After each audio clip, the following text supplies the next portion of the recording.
so much kit. It's alright that was on, that we went live before you did that. Princess. Yeah. Just let me make sure I'm got you here.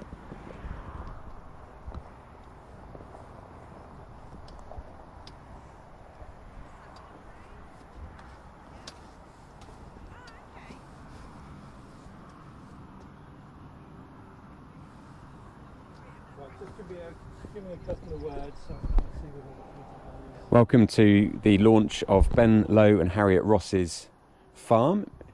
What's the name of the farm? I keep forgetting the name. Is it Pit something? What does it say on the screen? Pit Millen Farm in Aberdeenshire. And they've been part of the Resilient and Ready programme for 3 years. The two little mics are turned off. Yeah, they are, yeah. Your level's really hot, so I've just turned it. Okay. Down. Yeah. Should we go and have a look at the PowerPoint then? Right. Okay. Cool. You're doing a bit of a... Look, you shit yourself.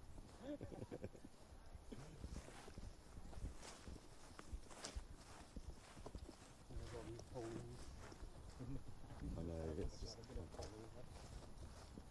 I did it earlier when I was looking at my phone and didn't see one coming up.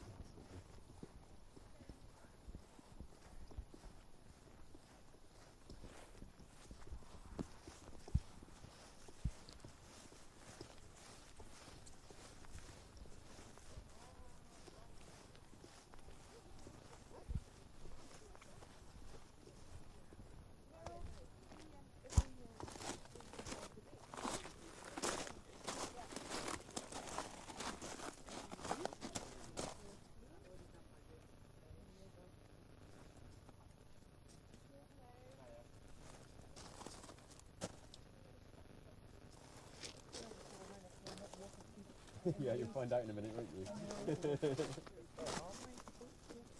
I won't put too much of it in.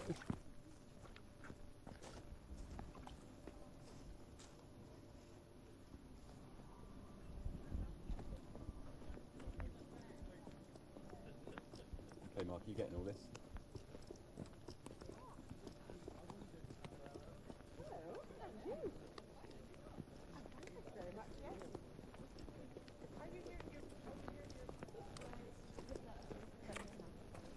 Mark, you getting all this?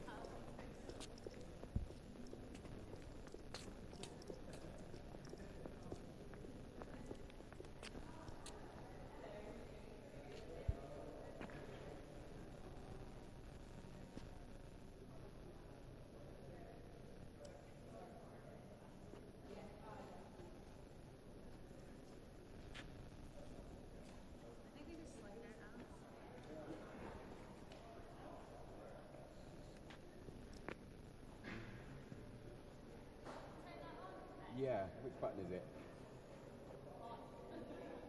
It got a flashing light rather than a solid light. Yeah, you're on. Oh, there we go. Okay. It takes a minute to warm I up. was going to say it gets brighter than that, doesn't it? Do you want me to Can I, put it on the do you mind just one slide, just so we can see what it looks like?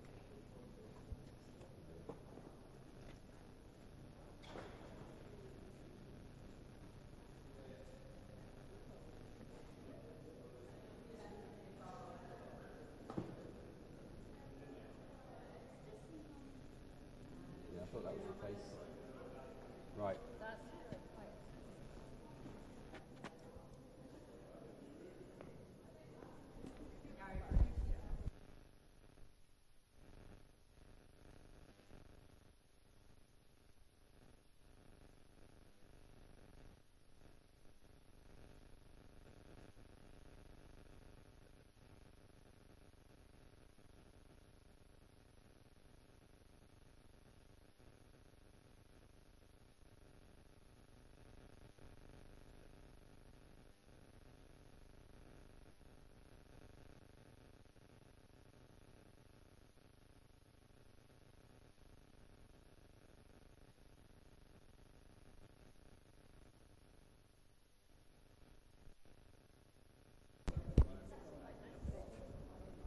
Just hold that as if I'm talking.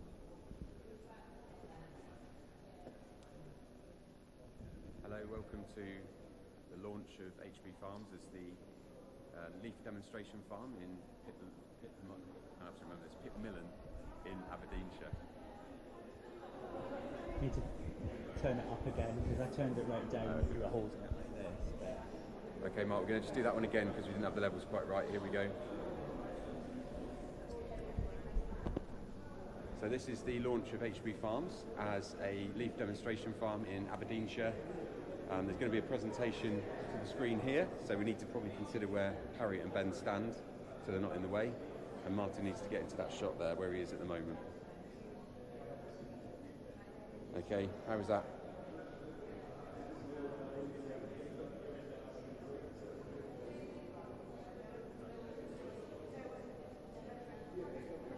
Cool. Is there anything else you want to test while we're here? Because I think I'm pretty happy as long as you can see that, as long as you're happy.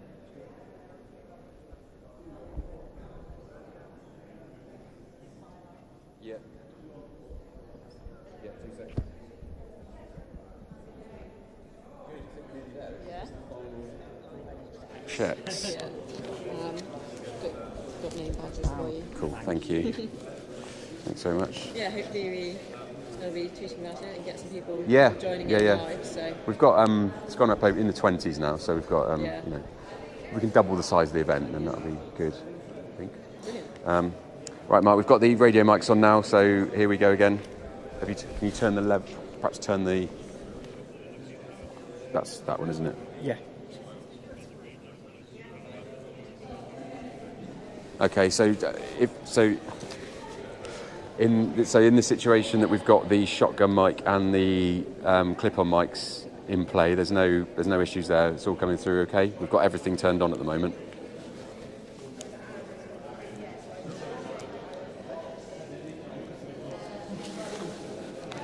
Wicked. I'm happy if everybody else is. Martin, you happy? Thanks. When you've got your radio ones on, have you got 2 of those? Yeah. So I'm getting level through 1 and 2, but nothing on 3, even though this is plugged in now. Like, because that should be picking up stuff as well, shouldn't it? Okay, so we've got Martin on Martin's box. We've got levels coming through on. No, it's picking up. Yeah, isn't it? I think it is. Yeah. It? No, it's all right. No, it's fine. As long, I think we're happy. We're happy.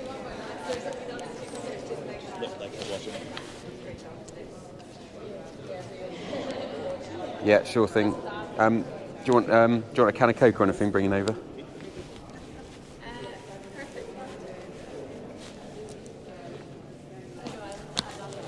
Okay. Did we make people up now, or should we wait? Let's. What time is it? I think we'll probably wait.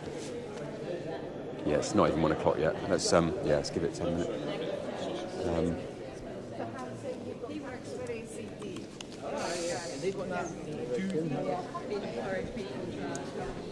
So I think we're all sorted. I think everything's working.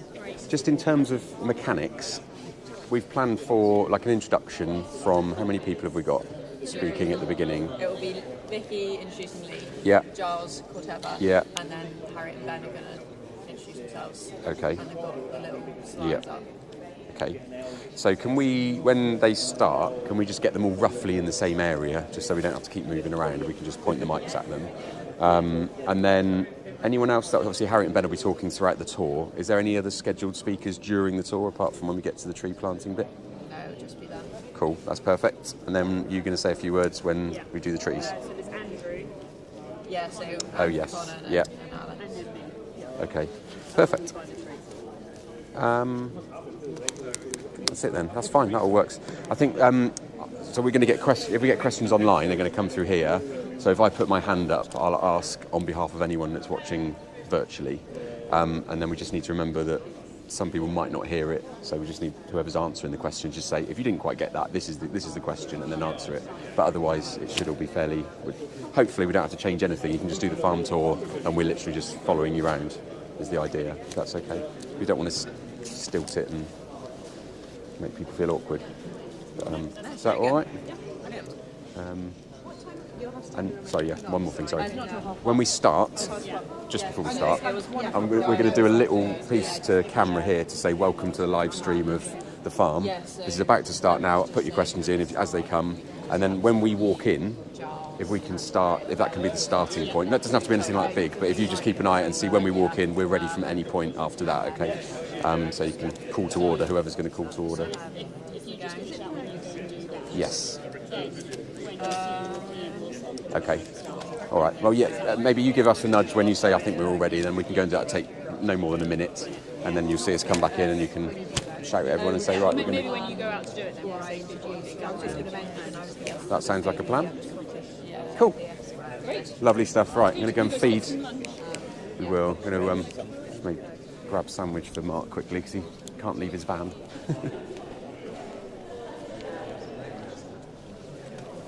Martin, do you want me to grab you? I'll grab you a plate if you like. Okay. What do you want?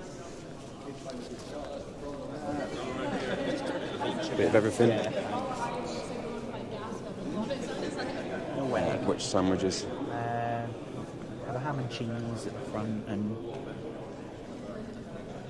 I get whatever that one is. Chicken, is it, or That'll do something? me, I think.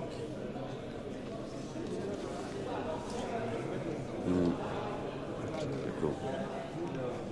Cool. Do you want a drink? Yeah, let's grab a Coke.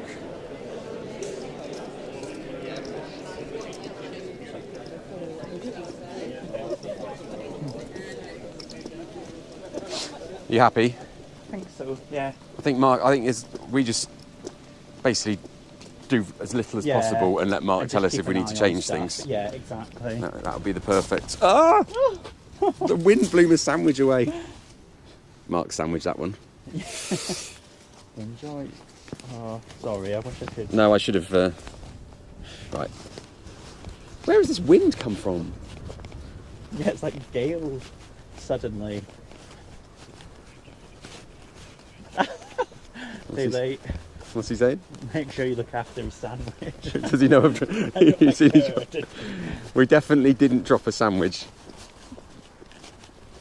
I know he will. He's got. Keep forgetting you're wearing mates.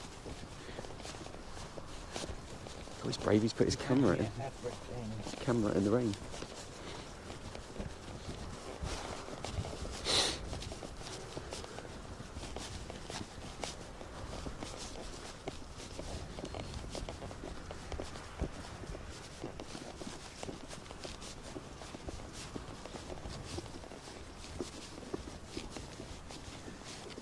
Definitely didn't drop anything on the way back. I'm monitoring you. I can see what you're up to. Brilliant. Then scream. Right, I've gone. There you go. I've gone live on Zoom just with the on screen. Cool. I'm getting a load of bloody wind noise over that now. So Oh, you can always take it out, can't you? If you don't, yeah, it's no, nice I'm not, to have. I'm not feeding it through. Put the fucking name badges in upside down. I know you weren't doing it properly just then, but Yeah. keep in mind when you're holding that in front of the camera. I know. I realised that at first, and then I've gone. Went underneath, so Yeah. I'll do that. Yeah. No, you got a lot to think about actually. Plus Ben will But that- probably, hopefully. Yeah. no, That have was it. great. Yeah, I'll hold it as much as I can. Yeah. So, 2 mics will be on Ben and Harriet. Yep, Yeah. correct. And then everything else is shotgunned. Everything is shotgunned. So, 3 speakers at the start. okay. So we're going to get them all roughly in the So if we get all 5 shotgun people and lined the up. 2 mics on all together is perfect. Yeah. That's balanced. You just got to make sure on your monitor Mhm. one isn't significant. Yeah, they're all about even. And just make sure none of them are going into the red. Yeah. So ready to go there. Can you monitor that from here as well? Will you get if I'll you're hearing? be shouting. Yeah, I was going to say. I thought you'd Yeah, probably yeah, just shout yeah. if you see something. Yeah. So just, nice and steady. Always imagine your camera is live. Yeah. Um, Well, because it will be. it will be live to me, Yeah. but not necessarily. Yeah. If we're doing stuff. Two participants. Oh, really? Yeah, they've seen the 1 o'clock start.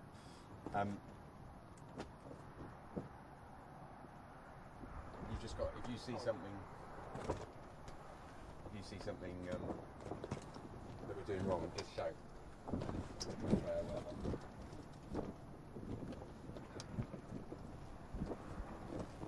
Just be aware from now on we're live. Not audio. No, all audio's off, but let's just imagine. That's all right. Right, these are the slides I can just put up whenever, Martin. Then we've got gaps and Yeah. obviously the end slides. Yeah, you'll have, there's a couple in there, there's like a thank you for watching for the end. Yeah, got that. And like we'll be proceeding shortly if you want to use that or not. And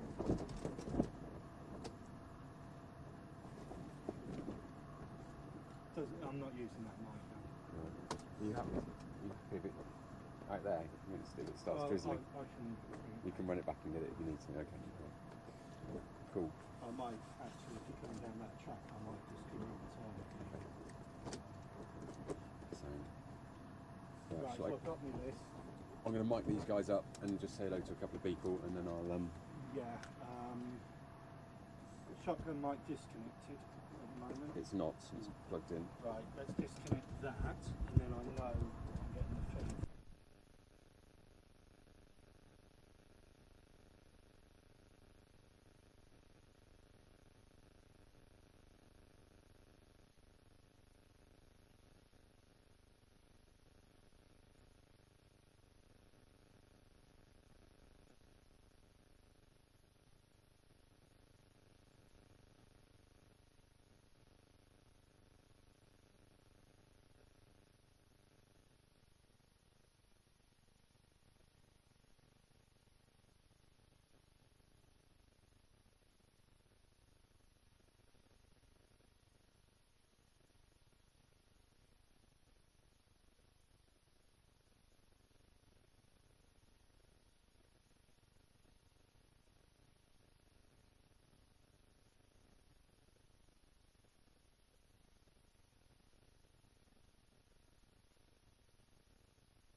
Yeah, so we're only really going to film while we're in static positions. First, Right. maybe when people are kind of but Yeah. no, we won't go near the No. line. Cool, You got any time.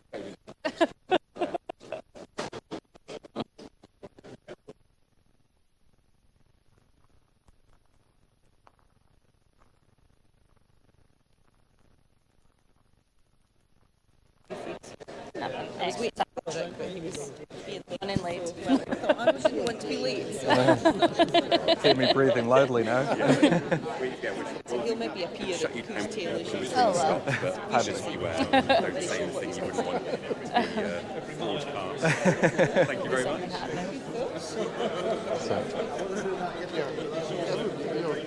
How good an operator you are, everybody's struggling for working capital. It's just, yeah.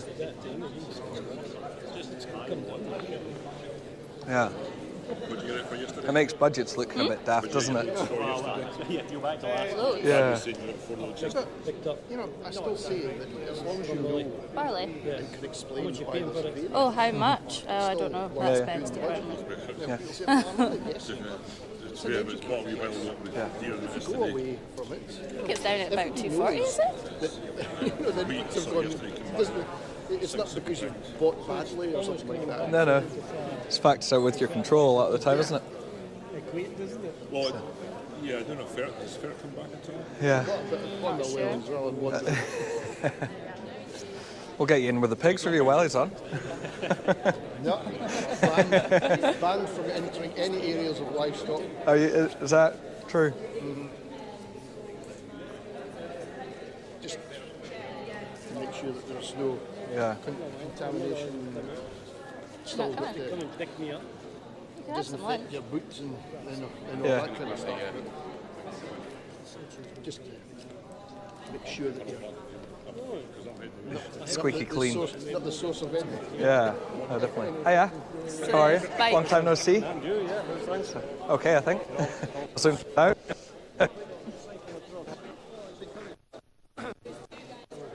Oh well. Trying. It doesn't, does it? Yeah. So it's putting us out of our comfort zone and trying to move forward, doesn't it? So it's good to see Finlay here as well. So, sure you'll find him at some point. So yeah. No coffee. Oh, I know. Yeah, definitely. So how's home? Busy? Is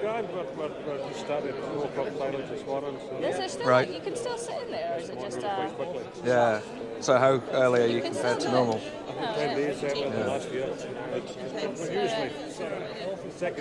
I thought, oh, was that just Yeah. for like COVID? Did they do that? Yeah, I think so, but I think he's still Yeah. So, they've oh well. left it as Better being early than late. You can't sit down. Yeah. We'd see that like the winter barley's the same. I got a shock when I had a look at winter barley. So No. it's all go.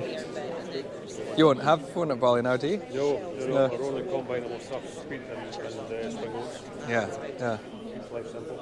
It's bigger than it looks inside, actually. Oh, I definitely. think it's just a little. Definitely. So.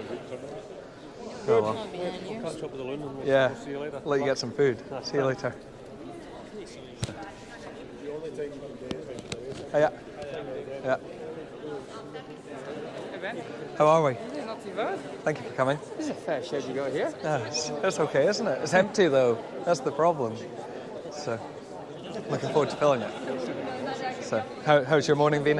Here you're popping around some of the guys. Yeah, you know, I went and saw the works. And I had to walk at Newsea, walk my dog at Newsea. Oh well, Looking is that at okay? crops. Okay. Yeah, sure. Looking not too bad. Yeah. No, most of it's looking pretty good. Yeah. So, still got a bit of the steading. I'd quite like to tidy up a bit more, but Yeah. always working on it. I'm pleased. Finally got all the coats back. Have you?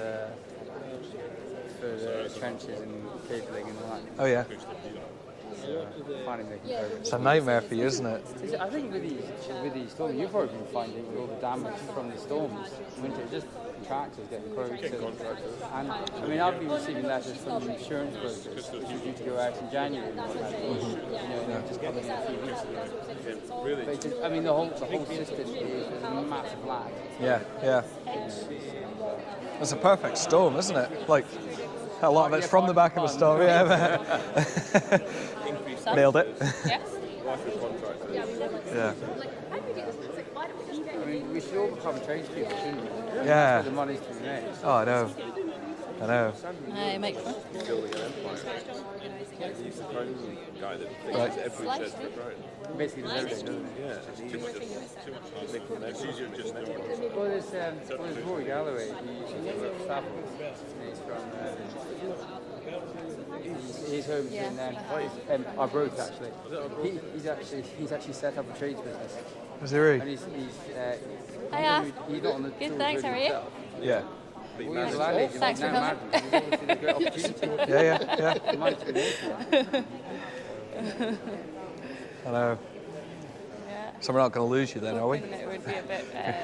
You're not away doing some. We were going to have a walk around, like homesteading, but I think I we'll was just like, it's great around the house because she does all the save grouting. everybody get and wet everything. feet through the barley. I did tell her was that this is. Oh, well, you're very prepared. Emma, why is the shower looking like a goldfish bowl? She said, oh! I went down to the kitchen and the water's coming through the smoke alarm. Oh, man. Dripping coming onto the kitchen table. And our brand new house. Oh, yeah. Yeah. The joys. All weather. You're living here now, are you? Yeah, so our house is just around the corner, so we're going to do a bit, kind of 15 minutes of different But it's bits. not cold. It's So you'll see where we mild. live. Should I put Willies on? No, we're staying on gravel and concrete, so you're I okay. don't want to get my brogues down. No, exactly. You need to look the part, don't you? I should go put my Savagili on. Yeah. Is this the difference? So Stratton Park are branded with wellies, and you're under the radar with brogues. Is this the difference? Also, I've That's got dad my in the 50 green pound wellies hat. because it's too. No, seriously. The Dunlops. Christie's Garden Centre. Because I find these too hot in the summer. I These know your face, but I don't think I've met you before. No. sort of like my mate who went to Greece. Right. And he showed me pictures of him with his girlfriend, and he's wearing a two-flat cap in Greece, and it's like 35 Yeah, degrees. I'm like, you've just got Crocs. do it? Yeah. You idiot. Yeah. Well, you've not come far then. Samuel usually goes off to wear suits now, doesn't he? Oh, are no, you? but not. Yeah. Things are really moving away. It's quite nice. Your choice, or Because there was one stage when push Mr. through Moore got taken Mexico? over, suddenly Yeah. the whole rural team were wearing black and grey. Okay. Yeah, because towels used to be very Yeah, there's suits. a Did they? Basically, mixed opinion. now I was amazed at the Highlands here how many jackets and stuff are on show. Yeah. So it's very much relaxing. And I thought I'd better take my tie off because obviously. So yeah, you've got to go and do You your... know, you probably haven't seen me with that tie. No, I was just thinking that. I didn't I'm a notice bit it. cash, Yeah. but Yeah. Don't want to show your tendons the weak side. Yeah. Yeah. I don't know. I think it's I wear a tie, so I always have done at work. Yeah. I'm in the Have office. you? I'm not the only one wearing a tie. Oh, that's good. I think Because I gave them my telling off, but they hadn't got back to me. The thing is, though, I've got all these ties. And when am I ever going to wear them? Yeah, that's true. Yeah, you always. I've got a box of ties of Oh, different great. collections, but you never go near them, do you? But I do quite enjoy the home. Where I've got no virtual calls. I'm in my jeans and t-shirt. Yeah. Sitting there. Oh, I mean, yeah. just a shirt on the top. And he's sort of the I've had my shorts on. head of Scotland. Oh, right, yeah. Go around and get pads. Yeah. Yeah. Everyone did that, COVID. Yeah. Getting interviewed during lockdown, and they got made during the interview to stand up so that people could see that they had actually right. properly dressed for their interview. I love that one. Yeah. Nope, I can't stand up. That's good. I'm disabled. Yeah. You should take that into consideration. Yeah, I know. I don't think Therefore, you might struggle maybe doing mad. some inspections and anything else. You might. Fevers? Yes. Yeah. He's sort of the head of bank. Better than it. Oh well. In a wild goose chase. How often do these events take place? Yeah. So we were down at one in, was it Oxfordshire, a couple of weeks ago. So we got taken down to that, to Groundswell, Yeah. and then I think we're launched the most northern demo farm. So it's just there's not many of them. So we've been part of a 3-year project, working towards it, which we'll kind of touch on So it's kind of the end of that. Changing the route a bit so we don't get We'll see how we get on. Yeah. So it was like, we're at the start of our business. Well, as you know, we're at the start of the first business, so try and shape the business for the next good people. So yeah, hopefully it's okay. Yeah, well, I'm quite intrigued. Yeah, that'd be good. Showing up, he said they weren't, sorry. Oh, we're quite glad you were coming because you can't see what else we're doing, I suppose. No, that's actually the benefit for me, not on like new seats and stuff. Yeah, Actually, so yeah. Your massive shed. I've got so much jealousy with the shed. Shed envy. You could have a combine around. There's always someone with a bigger shed. There's someone else that I'm envious of. I remember when we first came in, we were the same. Just like, Is it? And now you kind of get used to it. So we can put about 5,000 tons in here. Wow. So, and we'll use about 3,500 tons of barley. It's only barley that goes in here. And then everybody's saying, So then the wheat goes down into bins. So on the farm we use about 90 tonne a week of grain. So there's a lot going in. So. I know you bring everything to here. Yeah. April It will works soon so come much round. I better can't rather than believe having we've satellite been here bits almost and a year. double everything. It's like a year in 2 weeks' time. Within a certain radius, or even further. You get it back, you get things to HQ. Yeah. Have something central. So. Time flies. And it doesn't take long. We put 2 tractors and trailers on when we're going from Dumbreck. Yeah. It all goes there, and then you can take manure and slurry I back. can't believe that. I think we'll be going with the. I don't know about what's going on with the At home between our farm and the top farm. I think we'll be spraying off next week. 20 minutes in tractor. Yeah, and we've already been home. Yeah. Well, Ben's brother's getting married on the 22nd, so yeah.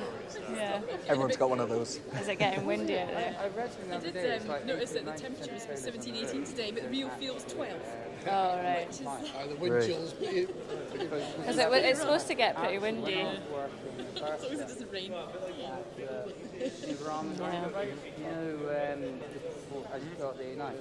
Yeah, windy this afternoon. Tomorrow's supposed to be a lovely day. Typical. All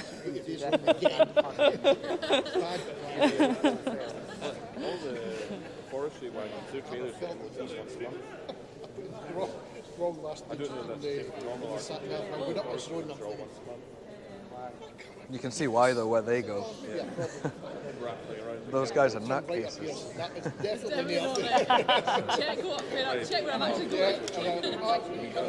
And that's the problem. Right. It's fixing my bad way. Yeah, I can imagine. The same guys bring their trailers in every single month. Only about a mile. Oh, you weren't too bad. 10-mile detour. Calling about under forestry. Bit of a gravy trailer, isn't it? Yeah.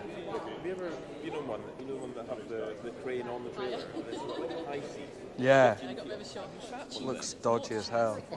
Oh, what is it? Fudge. I was like, ooh! It's very nice fudge. But when you're wanting something savoury. You felt like a land. I think I felt the fact that it's like grapes. Oh, amazing. Some bale of twine over. Yeah. We're very cultured if you would have your biscuit and cheese after you try cheese in this. Yeah. Thank you for coming. So. I know, yeah. We did have a plan to go around the steading if it had been dry, but we're going to stay on concrete and gravel, which we'll be glad about. Yeah, there are a few, and there's a few yeah, definitely. other demo farmers, and there's a few that have come up from down south. So we sort of did a tour 2 weeks ago of them. I'll always wear a launching free their gilet. farm. And so this is them on their tour of Scotland. Had much else on today? So yeah. Hiya. Good, thanks. How are you? Yeah. Thanks for There'll coming. always be something. That's good. Just getting shed envy at the moment. Yeah. Oh yeah. Well, it's a sad shed because it's not a full shed. And I can still have envy. Yeah. You can drive combines round and round in circles. Yeah. Or do you prefer not to be so? I prefer it to be full. But yeah, no, not long now. What are you doing? What's Gordon? John Robertson, HSBC. Work hard, play hard. Hiya. Hi. Yes, at Pitmillan. Have you went to Dunbrack? Oh, sorry. Yeah, no, we're at Pitmillan. I didn't know you were coming, otherwise I would have phoned you to say. Yeah. But we haven't started yet. So if you're still wanting to come along, it's not far away. Well. Okay. It is, yeah. I got a bit of a shock when I had a look at the weekend. But are you home now? Yeah. Oh, okay. I'm so sorry. Yeah. Did Megan email you an invite? Yeah, 20th of July. Megan? Some stuff might be. Okay. Yeah. Yeah. I've got my brother's wedding on the 22nd of July. Okay. And usually you're safe. You've got a week before that. Okay. Thank you. This year will be a bit different. It does, yeah. Yeah. It is, yeah. Because I was wondering with the winter barley, will we see more screenings and smaller grains if it's died off? Yeah. We've lost 10 days of grainful at some point. Well, thanks to Harrow and Agrivista and all the other sponsors. It'll help us massively because we use about 90 tonne a week. Oh, yeah. So a week less is a lot of money. I ended up breaking my not this year. Not the first bit, anyway. Was it your rim? And I broke my wheel bearing as well. Oh, God. It's amazing how quick it emptied, though. Because we had the backlog of pigs, so we... that was a bad day. We went through 2 months quicker than planned. And this year, where it was silly money to buy. I was looking at my phone, doing an email, and I drove into a rock. And my wheel went... Yeah, I managed to work through it all. No. We'll be almost self-sufficient. So we've got oilseed rape to kind of trade, because that's a good gross margin. So we're better doing that and buying feed barley that's a lower gross margin, supposedly. So that's the plan. But yeah, the more we can grow ourselves, the better the business is. It all works together, doesn't it? So, like our banker's here, and he wouldn't have given us any money if we couldn't produce most of our own feed. So. Then let me know when you want to start that. I'll give you a buzz, yeah.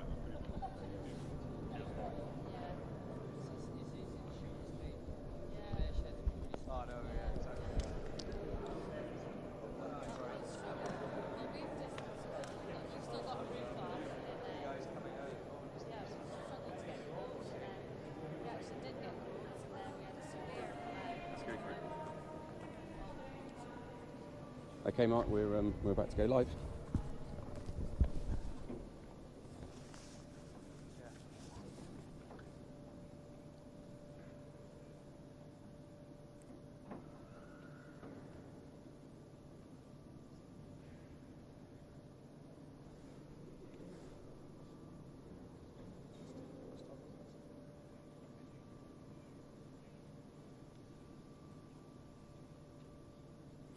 Good afternoon, everybody. Welcome to Aberdeenshire. We're here for the launch of the next leaf demonstration farm, where Harriet Ross and Ben Lowe are about to launch. We're live at the farm. We're going to have a few questions, a few talks from the people that have been involved in the Resilient and Ready programme with Corteva and Leaf, and then we'll have a short farm tour. So follow us and enjoy the show.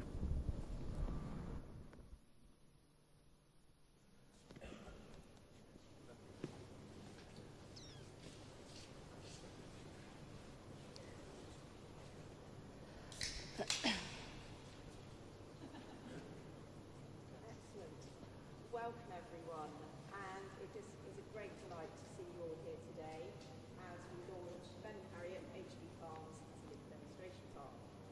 My name is Nicola Robinson, and I recently joined Leaf as the technical advisor, and I've got the honour today of both welcoming you and also talking a bit about the work that Leaf does.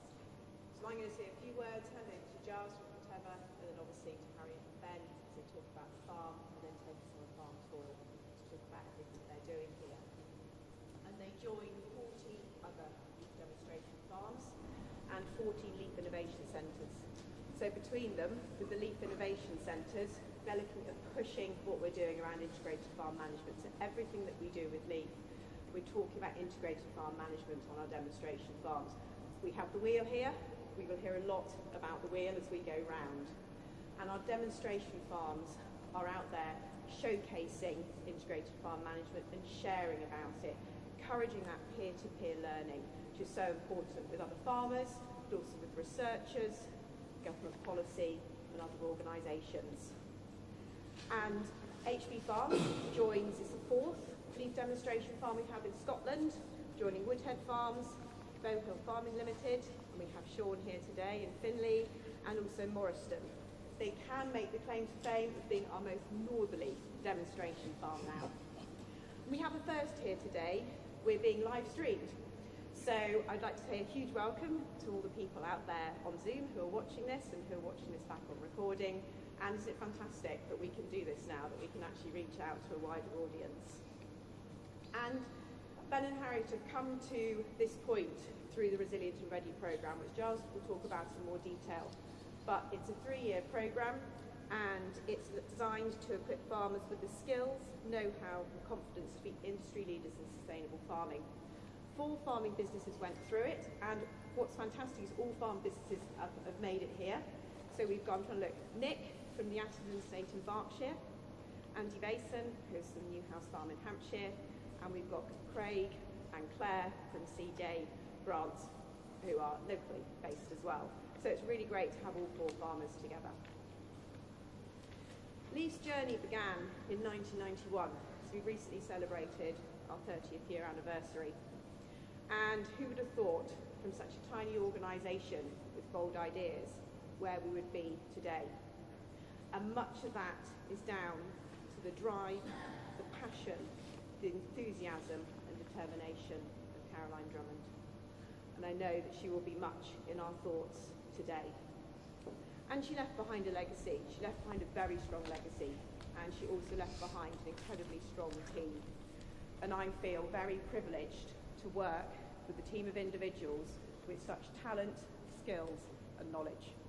And between us we will carry on building the legacy that Caroline created.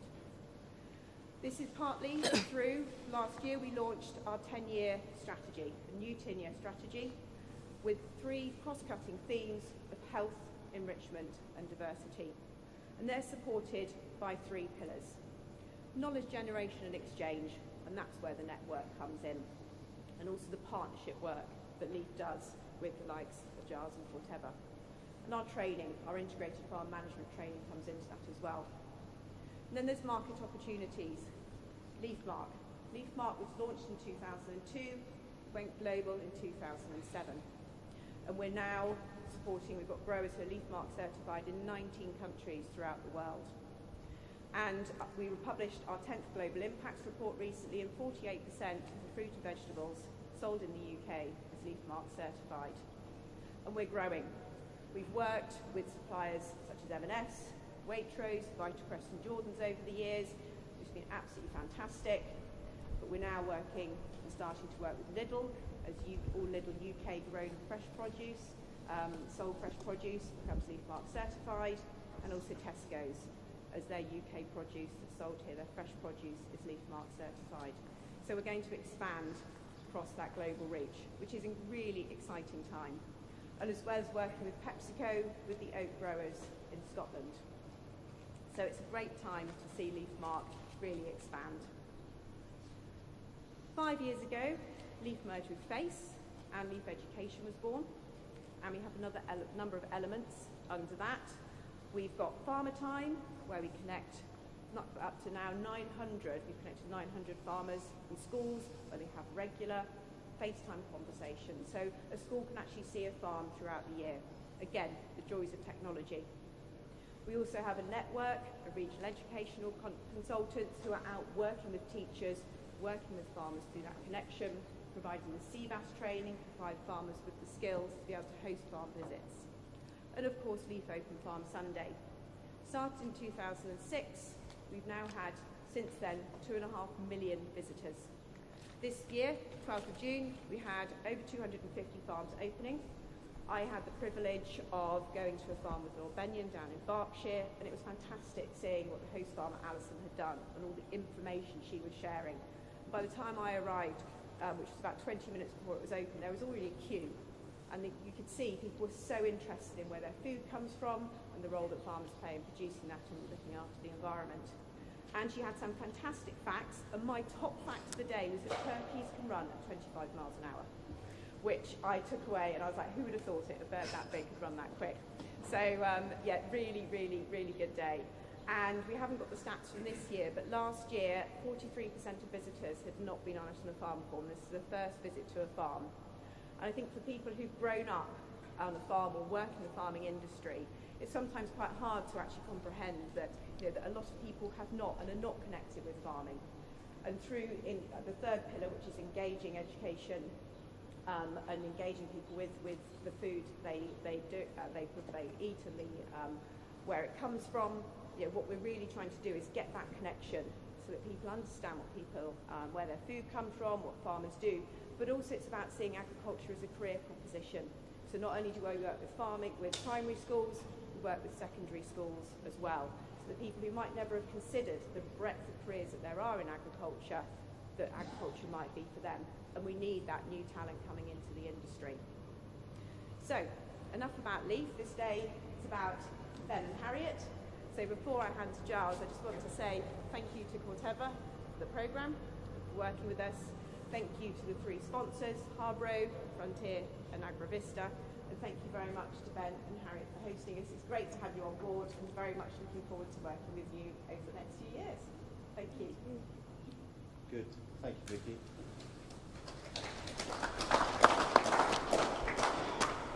Welcome everyone. Yeah, really good to see you all here today, and it's amazing to have this almost exhibition centre that we're almost stood in the size of this shed. So thank you, Ben and Harriet. And I guess really, as Vicky sort of said, some of you may think, well, what's the Resilient and Ready programme all about? And today is a culmination for one business that's been involved over the last 3 years. And 3 years ago, there was a huge amount of sort of common ground felt between Leaf and Corteva. It was clear to see that we both had sort of similar values in so many different ways, but also farmers were really reaching a point where the policy changes that were happening, that were coming down the track towards them, was going to have a huge impact. So it seemed a real sort of time to sort of look at how we could help and join Leaf and help businesses sort of progress to a more sustainable business, but also this almost requirement to produce more from less. So it seemed a natural kind of proposition to sort of put together as a program. I guess being a crop protection and seed company, we have sort of a different skill set to Leaf, but I think the two of us sort of match quite well together, and certainly with Leaf's 30-year history, as you mentioned, Vicky, really sort of helped us bring the program together.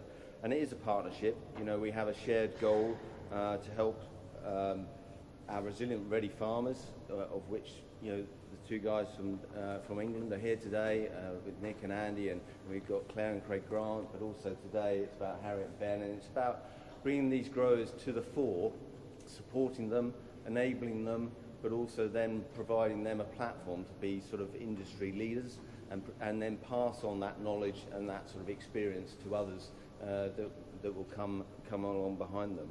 And it has been an action-packed 3 years. I know we've had a global pandemic, which has been a challenge for us all, but actually we've worked a hell of a lot.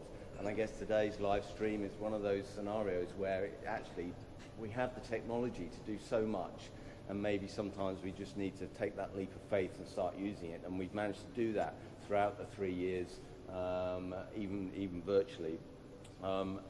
Certainly the initial plan that we had was to work with two businesses, and at the first discovery events and the first sort of introductions and applications we had, it was clear to see that actually we had 4 great businesses that were very ideally matched in location up here in northern Scotland, in Aberdeenshire, but also down in England, in Andy and Nick. The 2 farms there aren't too far away, so there was a nice fit there. And it's all about working with contemporaries and people that are maybe there to support you in your locality, and that's very much part of the program. I've been involved since last year with the project and leading it from a Corteva point of view, and it has been fantastic to see how through engagement either face to face or virtually everyone has progressed within the program, and the knowledge sharing and the interactions, of which today is one of many, has been really inspirational. And so I must say, with Harriet and Ben and the team here at HB Farms, we've seen right the way through really in terms of how you've grown with the program. The commitment that you've given it has been really fantastic, and that's what you sometimes have to do. You have to have that leap of faith just to really commit to it, and I think that attention to it has really sort of shown through, and probably, hence dare I say, shown how rapidly the business has grown over the last 3 years, which is really fantastic. You have been resilient. So that was one of the key titles that you've used, which is fantastic. And also you've been ready to make changes and to grab opportunities, which is also fantastic and really good to see. And I'd personally like to applaud you both for that in terms of where you are today and here. I guess some of you may think, well, why did Corteva start this program alongside Leaf? And it is a fair question. We are here as a business to support UK ag through the good times and the bad, and it is, as we know in agriculture, a bit of a roller coaster. And some of you may even be thinking, well, who are Corteva? And our heritage businesses are the Dow Agri-Sciences, the DuPont, and the Pioneer Seed business, and that's where we formed to kind of deliver the sort of best in class from a seeds and a crop protection portfolio to farmers. And we do put farming at the heart of everything we do. Without farmers we wouldn't be here, so we have to provide solutions to their problems, their issues that they face, and those problems can sort of multiply or they can change over time, and so we have to adapt with it. We're a pure global ag player, so we're just focusing on ag. That's all we do as a business now, and as you can imagine, we have 14 global sustainability goals, and some of them are quite highbrow, and what we have to do in the countries is actually understand how we can fit them to a country scenario. And I think the Resilient and Ready program has really been a fantastic opportunity for us to sort of implement some of those sustainability goals, and some of them really are training for farmers. We've seen that throughout this program. A lot of it has been training with people like Andy Guy, who's here today, and others within the program, and that's great. Improving soil health. We've done much of that, and I remember last time I was up here in Aberdeenshire, Ben was in a hole in the field that he dug, and we were looking at soil conditioning and everything around soil health, which at the end of the day is the most important thing we have on many farms. In order to be successful. We also look at advancing water stewardship. Water is key to us all, and certainly us as a business, we take that incredibly important, and so we really sort of looking into water stewardship and how we can protect our waters, which is key. And then also coming right back round, I guess, is about enhancing the biodiversity on farms, and we see that more and more, and certainly Vicky, you mentioned the wheel here, and it's all part of that integrated farm management. And it's keeping the biodiversity to a level that's sustainable for businesses. So as I think we've mentioned, Ben and Harriet and everyone here at HB Farms, you're the third business to come through the Resilient Ready program. It's a great achievement. It's thanks to Leaf as well, to Vicky and Alice and Megan and the rest of the team. Been great pulling it all together. And today is a really good sort of celebration of that. And personally, I'd like to speak on behalf of Corteva, but I certainly appreciate that Leaf would feel the same in terms of how proud we are that you both have reached this milestone today, and I congratulate you for that. So, thank you. Over to you.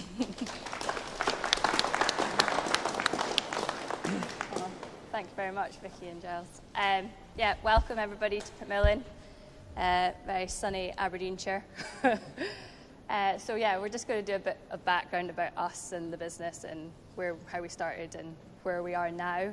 I'm a local Quine, so Alice knows what that means now. So yeah, I grew up on a family farm, just sort of a mile that direction. Wasn't really pushed down the farming route. In fact, I was probably actively told not to farm. So I went away and got a degree in geography. Came back home, sort of didn't know what I wanted to do, so started a livery business at home. So that was sort of me justifying coming back to the farm. And then I got offered a job with SAC as a agricultural consultant. So I went there, did 3 years with them, and then 3 years with Strutt & Parker, and sort of fell in love with farming from day one, really, at SAC, and did a variety of different jobs.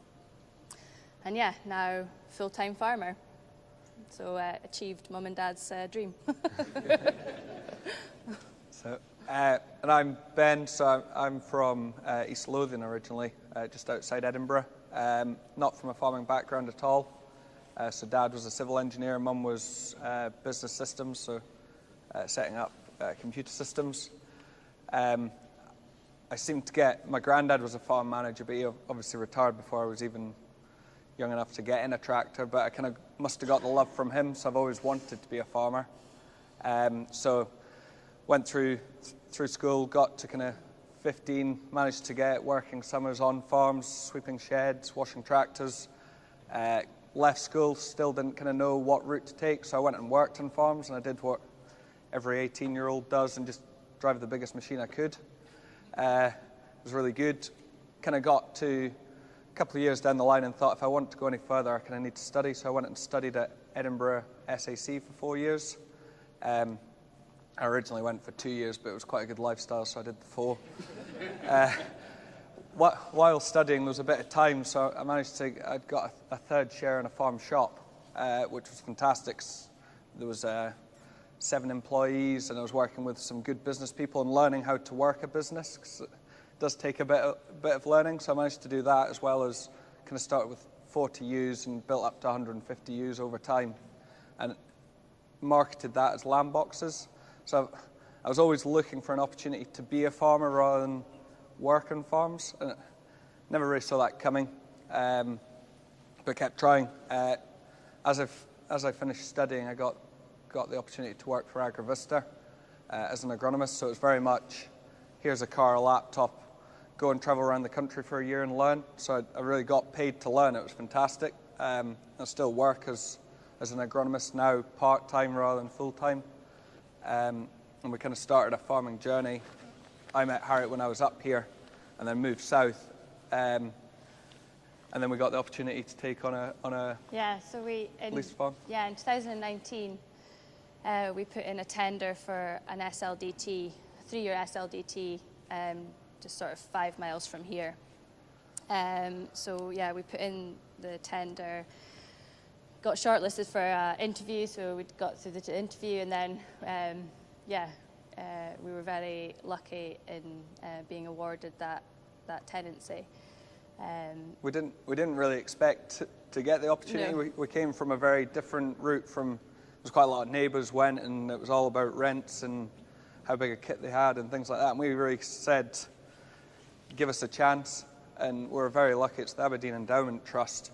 And they really took that on board and gave us that chance. Yeah. So we're very lucky with the landowners that they were willing to work with us and take a risk, because we would have been a risk compared to an established business. Yeah, we begged, borrowed and stealed bits of kit from mum and dad. It was an old dairy farm, so quite a lot of sheds, so that's sort of where the pigs started. We had bed and breakfast contracts with Caro for nursery pigs, so we had them sort of on 8-week blocks, all in, all out, which worked really well. We were both still working full-time, so it sort of brought in an income, kept muck on straw on the farm, and worked for everybody, really. And that was sort of the start of our HB Farms business. And it would have been the start of our Leaf Resilient and Ready business as well. Yeah. Because we kind of felt we should start, we'll come back to it, but we should start at the beginning and shape our business to be resilient and ready from the off. Mm-hmm. So this is where we've got to now. Yeah. So we... In 2000 and sort of at the start of 2021, we sort of took over Mum and Dad's farm. So retired dad, but he maybe won't tell you that he's retired. So yeah, we were very lucky that we were able to take over that, and then we were sort of looking at buying a new combine, and to justify that, we sort of asked neighbours if they would like us to contract combine. So we were cutting a field for Christo to help him out, who owned Pitmillan previously. And he said he would be interested in doing a contract agreement if we came in and contract combine. So we bought the combine, and that's really where like the relationship grew with Christo about this place. We could see that he didn't have any family coming on, and he was wanting to wind down. It was very much a 5-year plan that would build a working relationship with him, ensure that we could do things and look for opportunities. And that 5-year plan turned into about a year. So we really did have to chase on with things. Yeah, he turned around and just said, "Oh, well, do you want to buy it then?" And we were, panic. So that was an amazing opportunity that doesn't happen, every generation. It's every couple of generations, so we couldn't really say no, and we've tried our hardest to make it work, and just had a bit of a bad year to start, but never mind. So we basically grow all the cereals, winter oilseed rape, to feed the pigs now. We have a bit in agri-environment schemes, which I'll talk about a bit later. So here at Pitmillan, it's a breeding finishing unit. So we have 450 sows. We took over the employees, so it's just basically we took over Christo's business really, and have the machinery share and contracting bits. So we'll go into more depth as we walk around the farm. We want to keep everyone moving. Yeah. This is just to give you a bit of idea of location. So we're here at Pitmillan, which is sort of this bit here. This is Kincraig, which is home farm, where Mum and Dad stay. This is Overhill, that's sort of an arable block. And over there is Dumbreck, so that's the tenanted farm.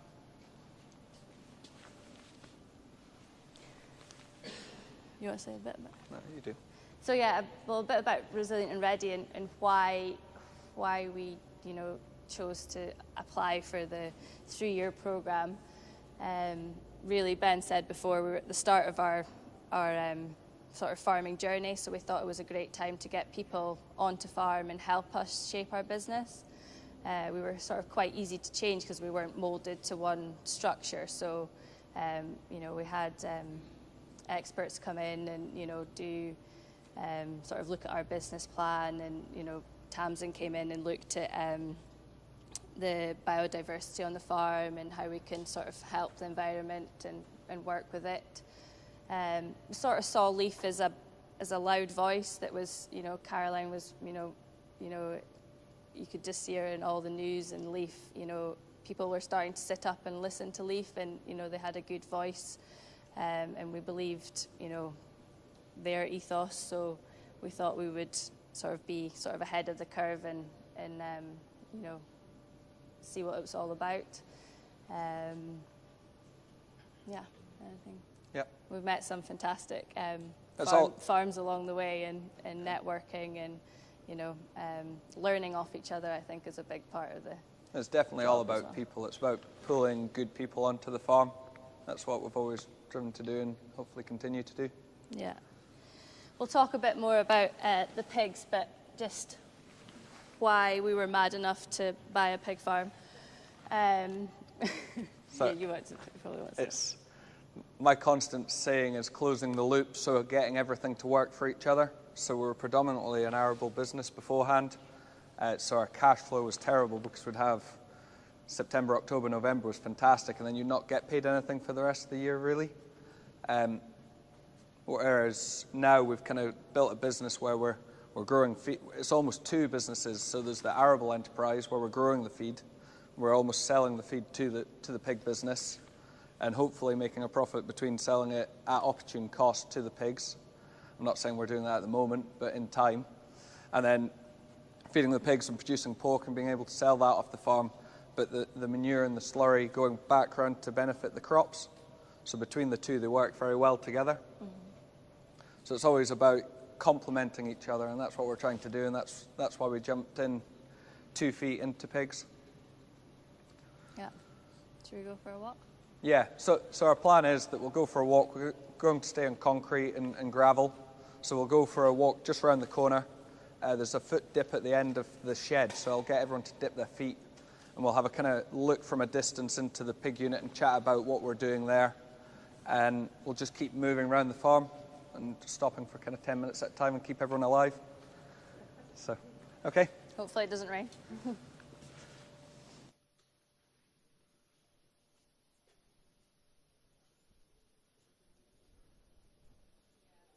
that okay?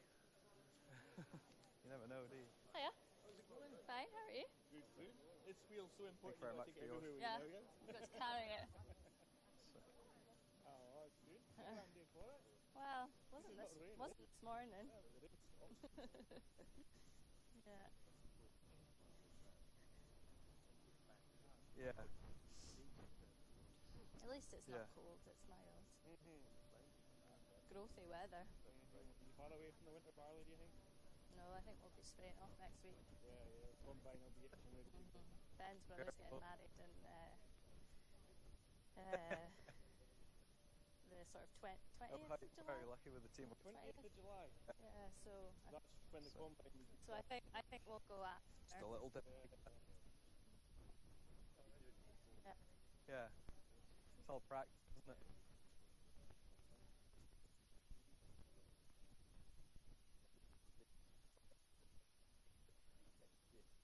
Oh yeah. Yeah.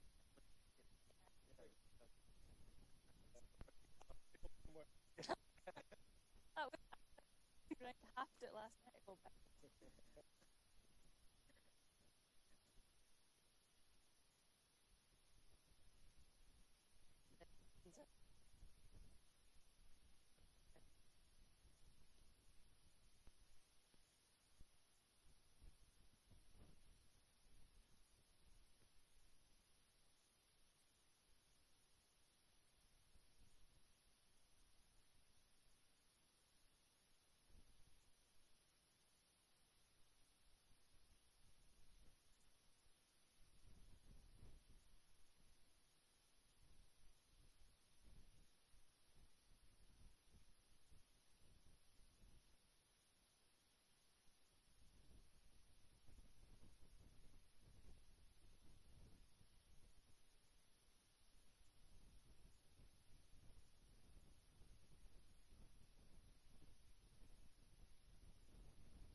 I don't even smell it anymore. When your back door's there, you don't really notice.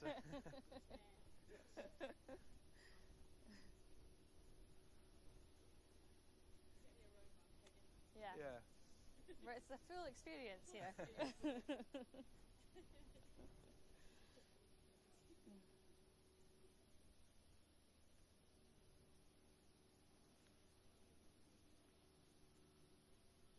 All we need is some pigs.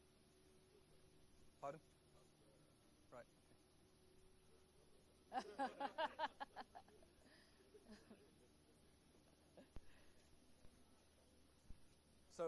So we've very much been on the outside of the farm. So majority of it is. Oh, there's still more coming.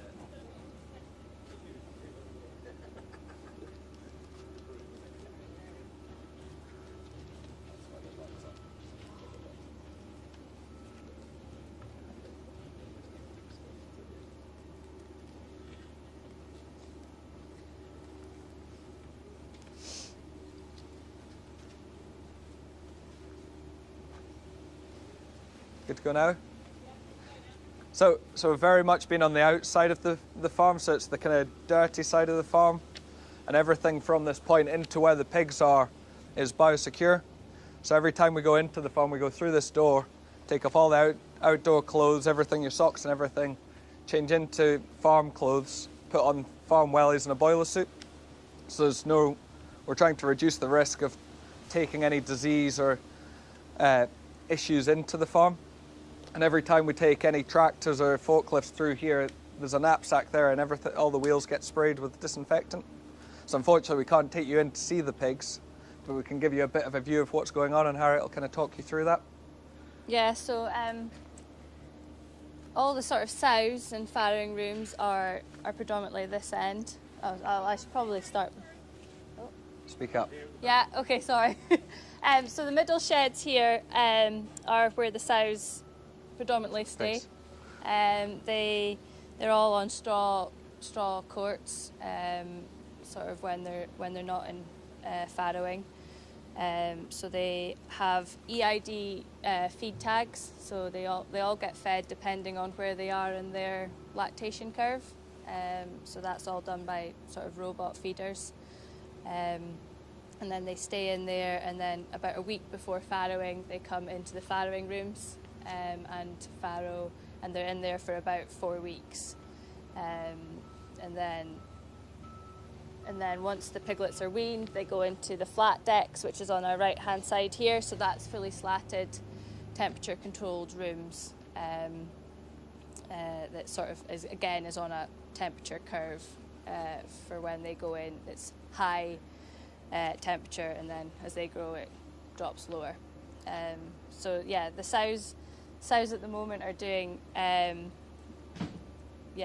really well. We have sort of been, from day one, we've sort of been backward pig farming. We've wanted to slow everything down.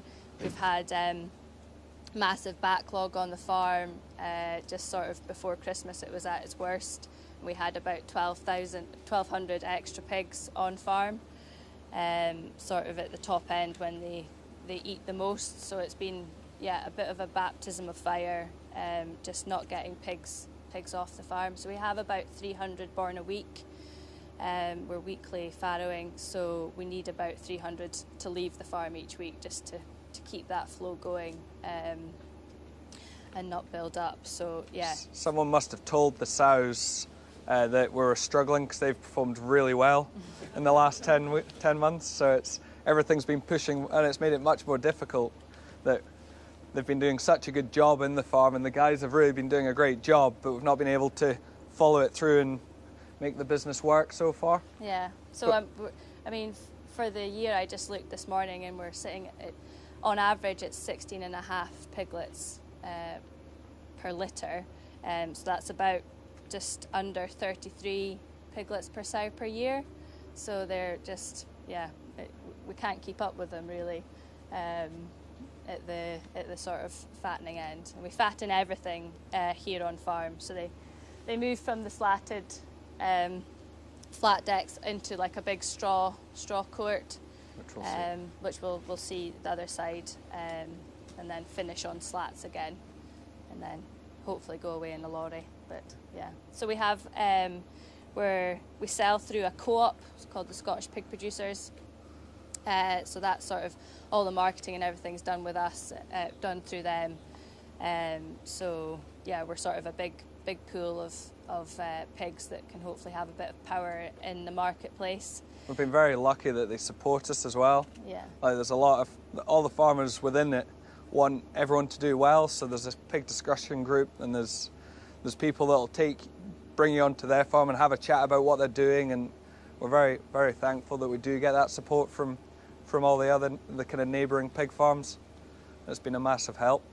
Yeah, and we're continually monitoring. I get our pig manager, Alistair, gives me sort of a weekly record sheet of what's happened during the week, and I put that into a programme, and so we're continually looking at how things are working, changing rations, even more so this year, just with us not having the wheat and barley. Ideally we would like to be self-sufficient, and we we pretty much are with what we grow, but we've had to buy in quite a bit this year just with the backlog, and we ate about 1,000 tonnes more than what we should have this year, just with the backlog of pigs. So yeah, that was a sore check to write, that one. Still is. So one of the things that we've been working on is there's obviously a bit of a public perception about the difference between an indoor pig unit versus outdoor and what the differences are. So we're very keen to follow that, and we carbon footprint the farm, which Harriet will go into in more detail later on, but it's about how we manage the pigs. So everything we do on the farm is about pig welfare and looking after what the pig that's on the farm at the time. And from a business it works as well. A happy pig's going to grow much better and do well. So we're very happy with what we do here, and we did have a slide. I don't know if we showed it. We didn't show it, did we? So it was showing the carbon footprint of pork versus all the other meats, and we were quite happy. And one of the things that we looked at before we came into the pig farm was that the carbon footprint of pork is very, very close to the same as vegetable protein. So a lot of this saving the planet by eating vegetables, when you look at chicken, salmon, pork are all at a very similar level. And the pork side was very much, it was a broad spectrum, so it was outdoor pigs, it was indoor pigs, there was all sorts going on. So we're very keen to understand where we stand here, and if we can produce a product that the consumer wants, that's the key to our business succeeding and getting the message out there, because it's very difficult to market against. There's a picture of a pig out in a grass field, outdoor reared, and it looks great, but what we're doing here, welfare comes first, I would say. Mm-hmm. Yeah. And doing the job right. Yeah. So. Yeah. So, forgive me because I'm not but you talk proudly about 16 piglets on your list. It sounds like a big number to me. Yeah. And from days gone by, I've got a figure of maybe 13 being an average. Is that fair? Yeah. Yeah. Yeah. So what do you put that extra down to? Is it marketing, but is there anything in particular that you think you're doing differently? I would say the genetics have taken a massive... Yeah. So it's the litter size of the 16.5 pigs per litter. Why do we achieve that really, and what's it down to? I think it's mainly what, like Ben said, genetics have improved drastically, but also the management of them as well. And you know, our farrowing team are look after the sows really well. Yeah, it does. Again, I keep saying it, but it always comes back to the people involved, and we're so lucky with the guys that we've got. And yeah. I'd also say, like, there's a benchmarking group for pig farmers, and the first thing I've kind of realised with pig farmers is they're all really competitive and they want to beat each other. And yeah, we're very much stuck. We've inherited a very good business and bought into a very good business, and we want to try and keep moving that forward. We've got a lot to learn, but we've got a really good start with where we've come from and the guys behind that are helping us along that route. So, and I would say we're talking about litter size, and that's one thing, but if you look at most graphs to do with pork production, they're all going up the way. There's not many stable graphs. There's a lot of potential there, and that was something we found very exciting when we came into this business. Yeah. And I guess coming back to the carbon thing, one of the ways of reducing your carbon footprint is by increasing your output. Exactly, yeah. Without increasing your... Yeah. So everybody's quite shocked that it's such a low carbon footprint, but it's because the output is so high. Yeah, it's very efficient you are, they're your carbon so footprint. efficient at converting food. So when we give them a ton of food, you know that it's so there's not a lot of wastage there. So that's what reduces our carbon footprint the most. Yeah, definitely. Shall we keep walking? Yeah. We'll head back up the way and we'll just stop at the second cottage.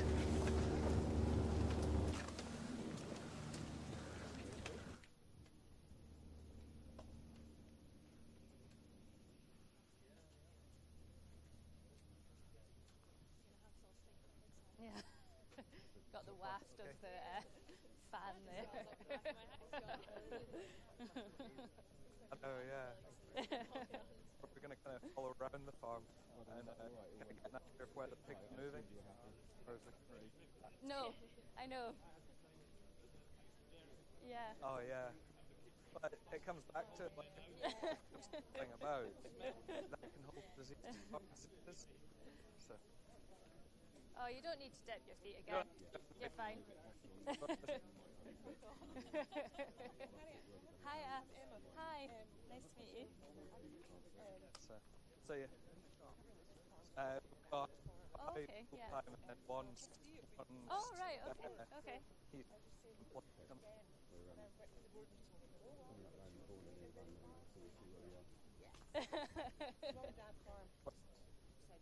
Oh, okay, okay.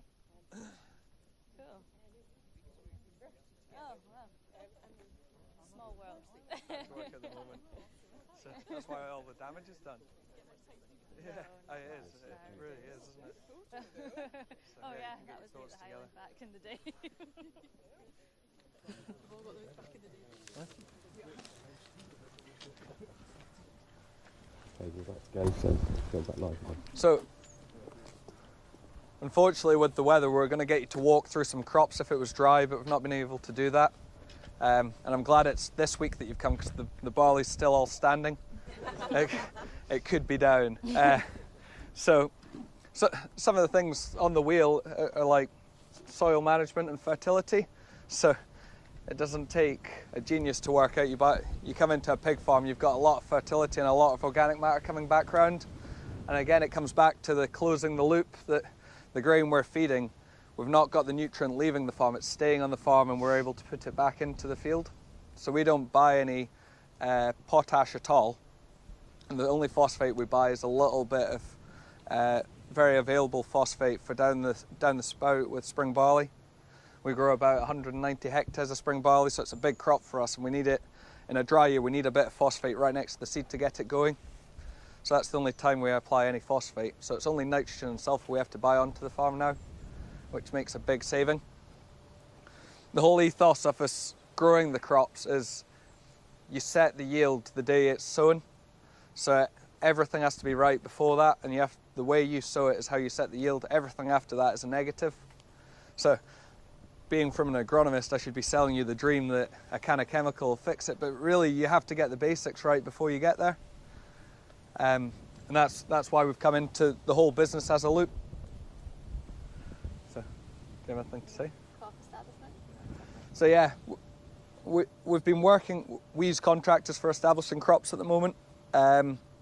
Spring and winter barley, our location, we find that the plough and power harrow drill is the best drill for the job. We consistently get yields from that. We need to be a business that can hit the same yields every year.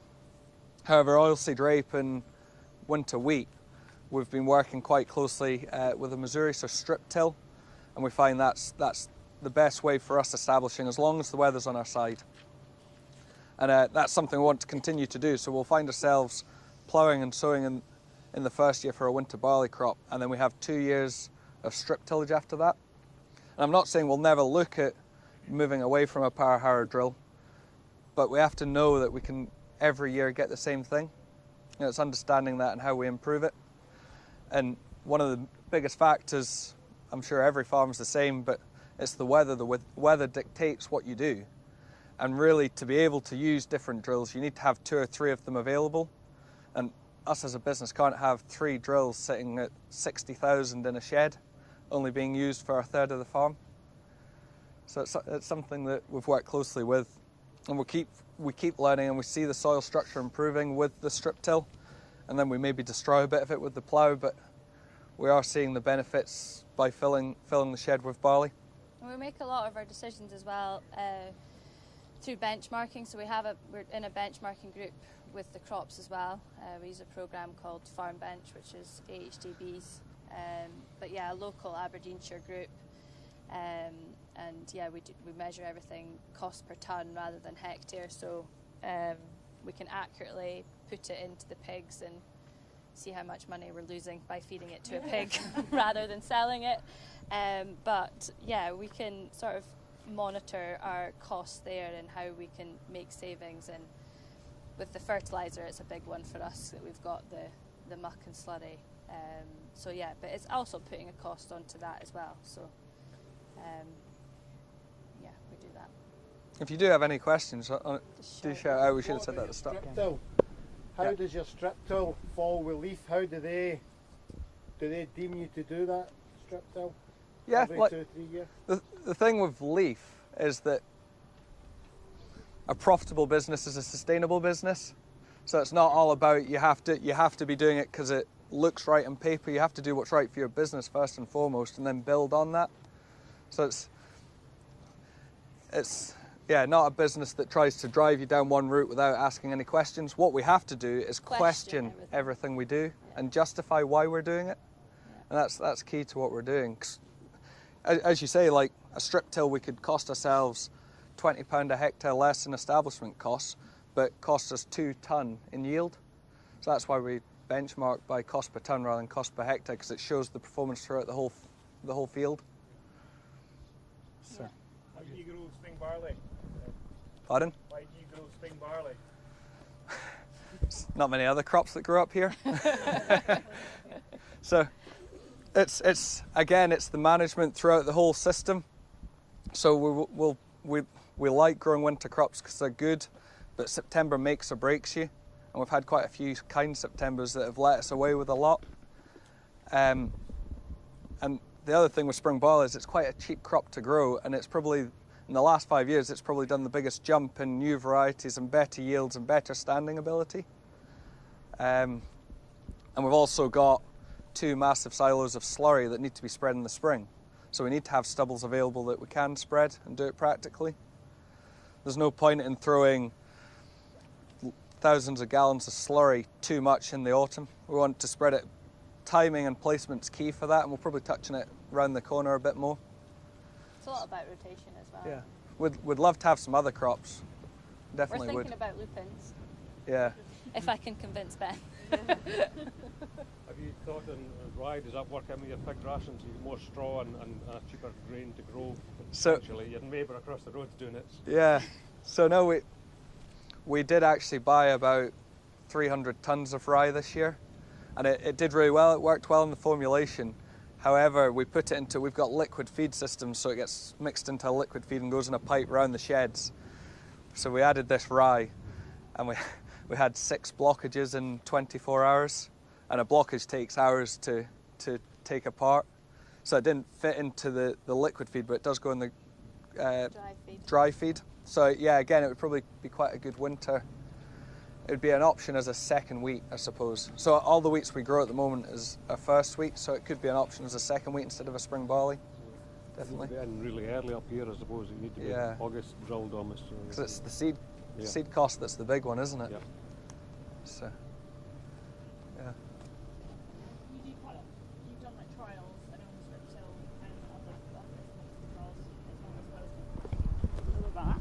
Yeah, so not here, but at Dumbreck actually we've done it for the past, well, this will be our 2nd year, but we've had 2 fields of grass side by side, and one of them we've ploughed and power harrow drilled with wheat, and the other one we just direct drilled into the grass with the Missouri drill. And yeah, yield was about half a tonne. This last year we just have the full set, but it was about half a tonne more on the strip till. Yeah. And I also did a carbon footprint of each of the fields. I can't remember off the top of my head, but the strip till one was slightly less, but it wasn't drastically less. There wasn't the science to show how much the strip till that hadn't turned over grass, turned over soil, how much that had held carbon in the ground versus a plough. Yeah. So we didn't have the science and the backing to understand if it had reduced it by 5 kilos or whatever. Yeah. So, but the big thing was, like, as a rotation, we'd love to have 3-year grass lays in all our fields, because I think that's probably one of the big things we miss in arable farming, is having that grass lay and leaving the land for 3, 4, 5 years without being touched. But it's very difficult to find a gross margin that fits in an arable rotation with fencing and everything else that comes with it and the market. So the strip till into the grass was to try and keep that beautiful soil structure that we'd created. so it was really good. Then we've got a question from one of the streaming viewers, and the question is, what product are you using for readily available pee down the drill spout? So it was DAP that we tend to use down the drill spout. So that's generally your most available phosphate. There's some phosphate products that you can spray to soil and make phosphate more available to the plant, but we need to keep trialing that. So. Any more questions, or we keep walking? Okay, we'll keep moving. It's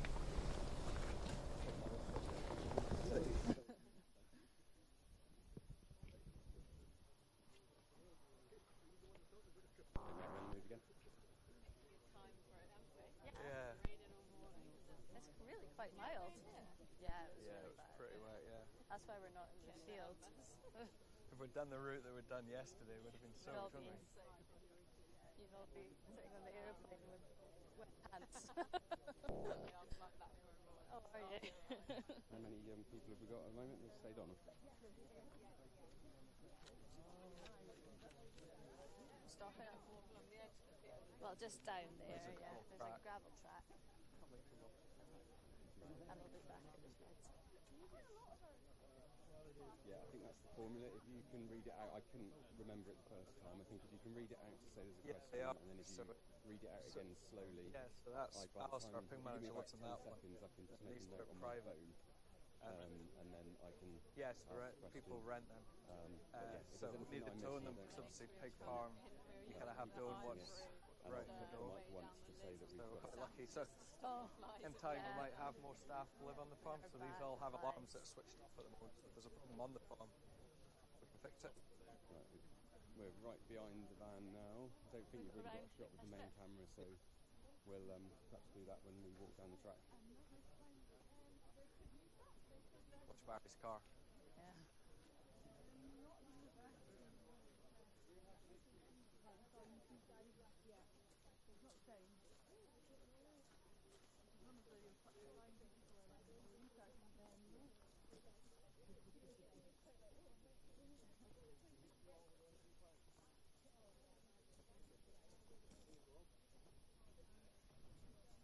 Looks like we're stopping.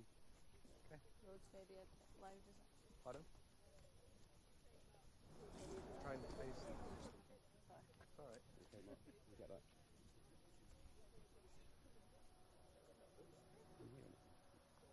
I'll try and shout over the road. Yeah. No, don't be scared.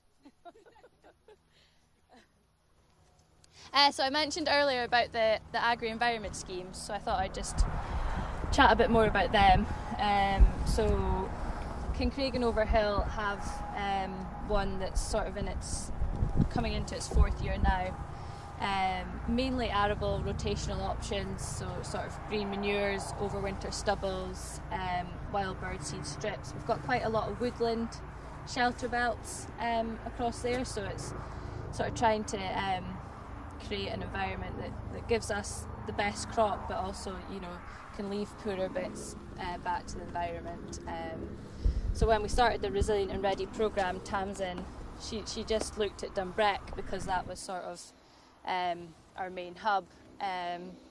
But yeah, she went through everything, sort of told us what was there, you know, and how we could create better habitats for species that are already there, and how we can, you know, get more wildlife onto the farm as well. So for example, there was a burn at the bottom of Dumbreck that had water voles, and we thought that we would, you know, it would be a really good idea to plant trees along it, but actually they really like open ditches and burns, so we've decided to leave that and just create a bigger grass strip along the bottom. So that helps us with our cross compliance, but also helps, you know, the water voles have a better habitat and more connectivity between all the different habitats there. So it's really important to do that, because we could have barged in with 2 feet thinking, oh, we're doing the best thing and planting trees, but we're actually would have done more damage than good. Yeah, and we've, so is that understanding? Yeah, and we've got bird species as well, like corn buntings that like quite open areas as well. So actually that wasn't just the best fit for us. But here's sort of a 10-metre grass strip that we use for our EFA, so greening, up in Scotland. But there's also a ditch as well, so it helps us with cross compliance, and it's just trying to make these schemes work with you and not against you, and how you can fit them into the farm. And also, we don't really know in Scotland which way policy is going to go and what they're even thinking. It's a bit of a mystic Meg sort of situation. So we've went in for another one thinking it's there, so we might as well give it a go. And if we can get some money, there's sort of some species-rich grassland options and things that we'd be interested in as well. We can build it to benefit the arable rotation. Yeah. So we can take out the poor corners of fields and give them back to nature with wild bird seeds and species-rich grassland. But we can also create a lot more, like a first wheat is generally our best gross margin crop. It's our best business crop. So we've got 20 hectares, so 50 acres of green manures that we can sort out. So we've got beautiful flowering fields at the moment, and then in the autumn we can establish a first wheat into it. So it gives us, with us talking about not having many other break crops in this area, it's given us the ability to help nature but also get a first wheat and complement the business. So we've very much built it around that. Yeah, and I think future policy is sort of going to be around that, and your carbon as well. But so if we can sort of have layers of that onto the business, then hopefully that can only be a good thing. What type of crops are you using the green manure, Ben? It's generally legumes.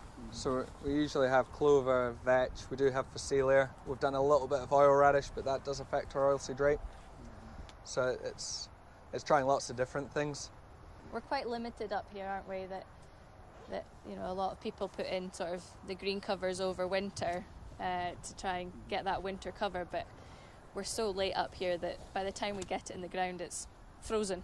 So it doesn't really grow too much. So we felt that we were better having the green manures through the growing season, and then have overwinter stubbles sort of in the back end to keep the soil covered that way. We have tried doing undersown grass in arable crops, so spring barleys and undersowing the grass as late as we can, so there's a bit of grass but it's not affecting the combine. But then as soon as you take it off and you put some manure there, it takes off and you can put sheep on it, and there's winter cover the whole year, and there's just roots going on. So it's trying to work with our location. And that works as well for our greening. Yeah. So, but I always find it like, it's a business, but we also live here, and you want to be proud of what you're going to do, and you want to kind of drive along the road and be happy with where you live. So yeah, we talk about ticking boxes and environmental schemes, but we do enjoy what we do as well and how we do it. So I think that's kind of key to success. If you're just doing it to tick a box, you're never going to do it right. Yep.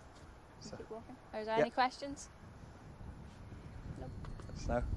We'll go down to the next spot, and then we'll be heading back up to the farm.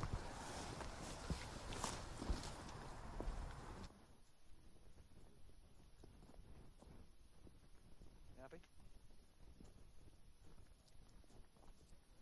Yeah? Yeah, it's really mild. Yeah.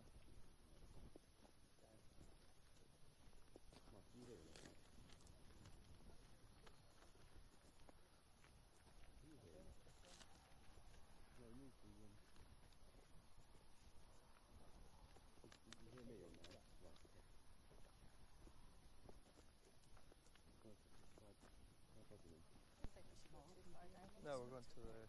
Yeah, that's where we're going. We want to talk about the pig movement from here. You sure? So I've got the flurry and mutt to talk about as well. Okay. It's up to you. What else do you want to say? Up to the water. Not much more. Just energy, I suppose. Yeah. Well, that'd be the ED plant, wouldn't it?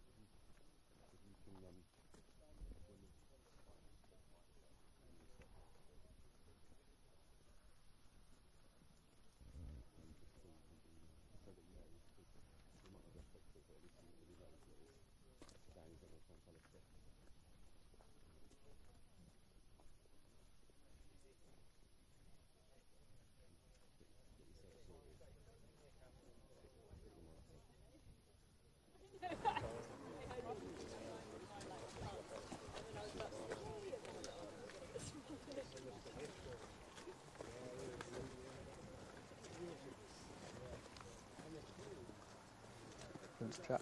Yeah. So this is sort of the buildings to my left. That was the straw courts I was mentioning round at the beginning. So that's sort of courts of 120 pigs, all on straw. So we've got about 27 bays. So once the pigs go in there, that's them sort of in their group. And then they stay in there and then finish on these slatted sheds here for the last couple of weeks before they go. So we use quite a lot of straw, about 100 bales a week in winter.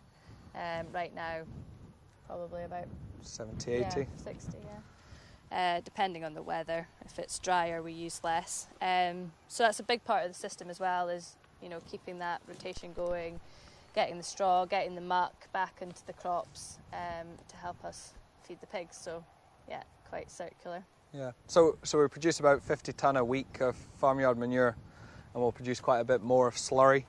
And again, it's the old debate of you're better with straw or slats, and again, public perception will always go for straw because it looks much prettier. And we naturally, if we take a photo of pigs, it's generally on straw because it's so much easier for someone to look at and understand what you're doing. But if you actually look to the pigs and how they do, the slats that standing on concrete works so much better for them from joints, from feed efficiency, and also from cleanliness. So a lot of the time, if we have a straw yard that a pig's been there for 6 weeks and it starts getting mucky, they'll come up from the straw yards with a muck all over them, and they'll go onto the concrete, onto the slats, they'll lie down, and within a day they're clean as anything. So it's that understanding. And I was probably the same when we first came here. We thought, oh, it's beautiful to see the straw yards, but we probably use 70 hours of labour in the straw yards, that big one, and these 4 sheds up the top will use 20 hours a week. So there's a huge difference. And if you look at straw, and back to the arable, we bale a straw from here. We have to collect it. That's compaction. We'll touch that bale probably 5 times before it actually gets into a pig shed. And then when we get the farmyard manure back, again, it goes into piles dotted around the farm, and it's easily placed. But we have to spread it all before we establish the crops. Whereas our slurry, we can time it much better, so we can put a little bit on before the crop is established. We can get the crop through the ground, and we can put a little bit more on when it's required. So our timing and placement's far better with slurry. So it's something we'd quite like to move forward with, but we want to justify why we're doing it. So one of the things that we trialled, and it was along with Corteva, was a product called Instinct. So it's trying to hold on to the available nitrogen in the slurry and make it become available to the crop longer into the season and stop it leaching away. So that's one of the products we've tried. So we're mixing it as the slurry was coming out into a holding tank. We were mixing Instinct in, and then we're spreading it with the slurry tankers into fields. So we'll be yield mapping and doing head counts on all those areas through the autumn, or through the summer, and harvesting in the autumn and seeing where they are. So again, it's improving, but if you improve your nitrogen efficiency by 5%, that would save us about 15 tonne of nitrogen being required to be brought onto the farm, which is a huge cost saving and beneficial to the environment as well. Energy as well, which we haven't really touched on, is sort of a big part of our business and a big bill at the moment. So most of the energy is used sort of in the flat decks, keeping the temperature at the right level, whether that be by fans or heating it up in the winter. So we are looking at sort of renewable options, but right now it's survival. It's survival mode. But yeah, definitely some solar panels on the roofs to use ourselves, or we have a big dream of having our own little mini AD plant that we can use the slurry, help cool the slurry as well, use everything there. But yeah, that's maybe... It would benefit the whole business again, because an AD plant would produce heat, which is probably our biggest cost, but it would also make the product that we've got in our slurry stores so much more consistent that we'd know exactly what we're putting onto field, so it would manage that much better. everything we spread off, we do take samples of it, but they're massive tanks, and it does vary throughout. We use about 500,000 kilowatt hours a year, so it's, yeah, a lot. So we want to be greener about that. Definitely. So the digested would be much better. Oh yeah, and we wouldn't be carting, so with slurry, you're carting quite a lot of water around. So with digest it, you know, it's a much better product. So hopefully we can, yeah. And it reduces the smell as well, which the neighbouring villages would probably like. How do you spread your slurry? You mentioned tanker, but Yeah, so our outlying land gets spread with a tanker, and it's a down-facing splash plate at the moment, and that's just something we bought in as we came in because we didn't have much to invest in that. But anything, so around here, this is all spread with umbilical, and Dumbreck's spread with umbilical as well, so we can fill the big tanks, and then we get a local farmer who has, we give him sheds for bed and breakfast cattle, and he comes and spreads the slurry as payment. So he'll turn up with his pump and one of his guys, and they'll spread. This is about 190 acres. They'll spread that in 2 days. And is that splash plate too? No, that's dribble bars. Dribble bar.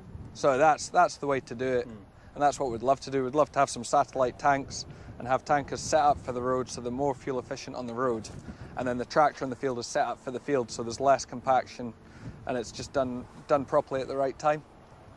So that's a big work on, definitely.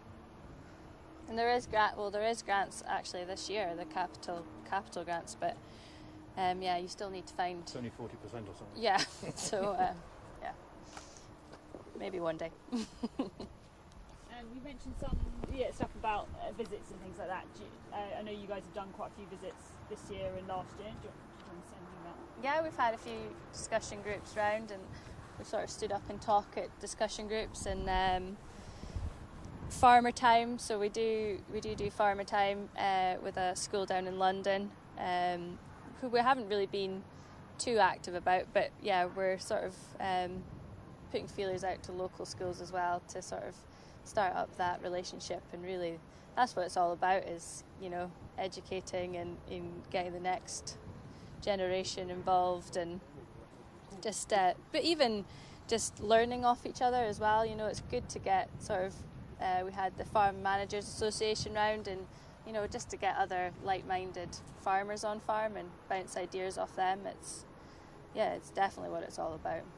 Would love to put a lot of time into the career path into agriculture, because it's a very dated view of what a farmer does, and if we can get to careers days and almost show a picture of one of the pigs on the farm and then have the tree of people behind it, because there's probably 35, 40 people behind, all inputting into how that pig gets onto the farm. There's so many different parts of the business and parts, well, the whole industry. Yeah, and I guess you would have taken that, you know, different routes in. Yeah. It's a good example of that. Mm-hmm. So it's definitely something we want to do better with. More of. So.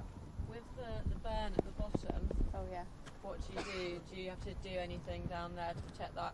Yeah, so we've recently put in a swale, so you can see the yellow flowering around the swale. So that's been put in. So all the clean water, so it's the water off the shed roofs and everything, and the yard. And the yard goes down into the swale, and it opens out and it slows the water going into the ditch. So we've recently planted that in reeds. We've got a neighbouring pig farmer, and our swale's much better than his. So last time I spoke to him about it, he was going to put his swimming trunks on and come down and test it out. But we've not seen him yet, which is probably a good thing. But we're regulated by SEPA, Yeah. and they come out for a farm inspection every year. So yeah, it's part of our compliance as well. Definitely. So. And do you check the quality of the water in there? Mm-hmm. Yeah, we do. So SEPA samples before and after before and after. Yep. So we're quite proud. The last time they sampled, the water quality was better below the farm than above it. So I don't know what we're doing. But yeah, so we've got one more stop, and then that'll be us around the farm. So we'll keep moving before the rain catches us.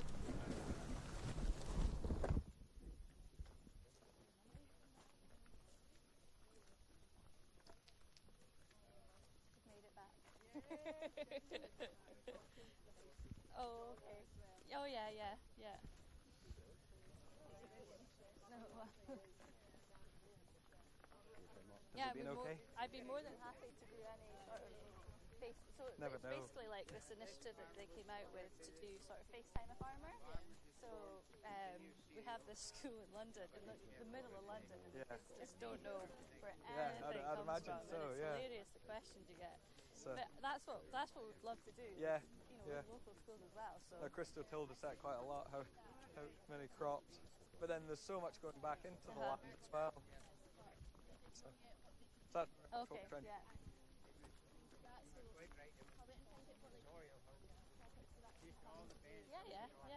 Yeah. Oh yeah, 100%. Yeah. Yeah. I know, it's 100%. All right. Cut down the Yeah. grass. Yeah. We'll cut. Yeah. And generally, there's something about every topic on a farm.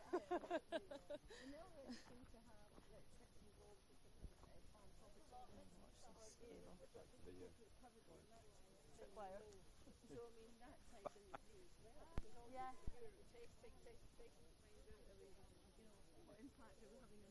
Yeah. No. Yeah.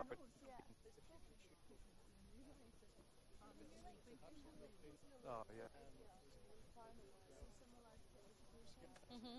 Oh no, we're definitely aiming to get there. That just complements the whole business, doesn't it? Similar thoughts. Yeah.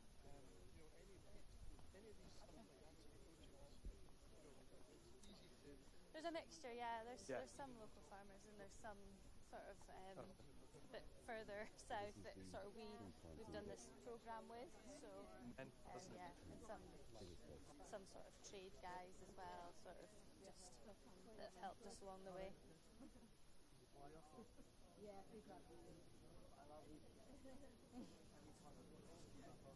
So you're moving to Meadow?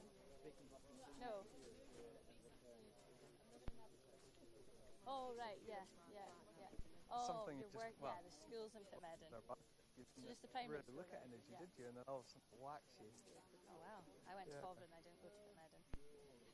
Fovren's tiny, it was tiny, it was only about 20 people. So. Yeah, Catherine, Ellen,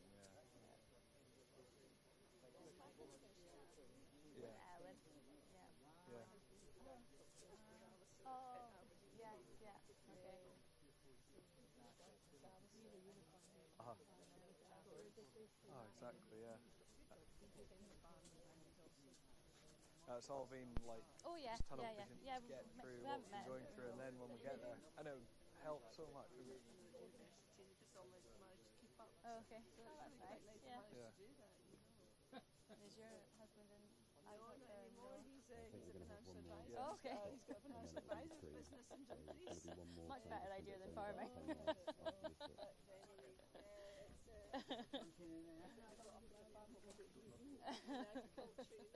Roderick. Yeah. Have you met? Yeah. Oh, did he? I've never sussed out if he's joking or not yet. So. He's a very good farmer, isn't he? Yeah, Vicky works. I'm a vet and he's just. Yeah.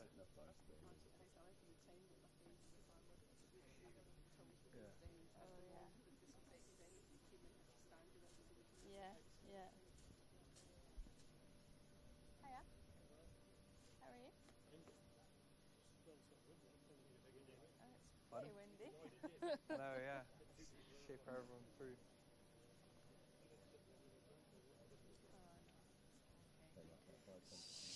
I mean, if my shoes are. Nope. I think that's us.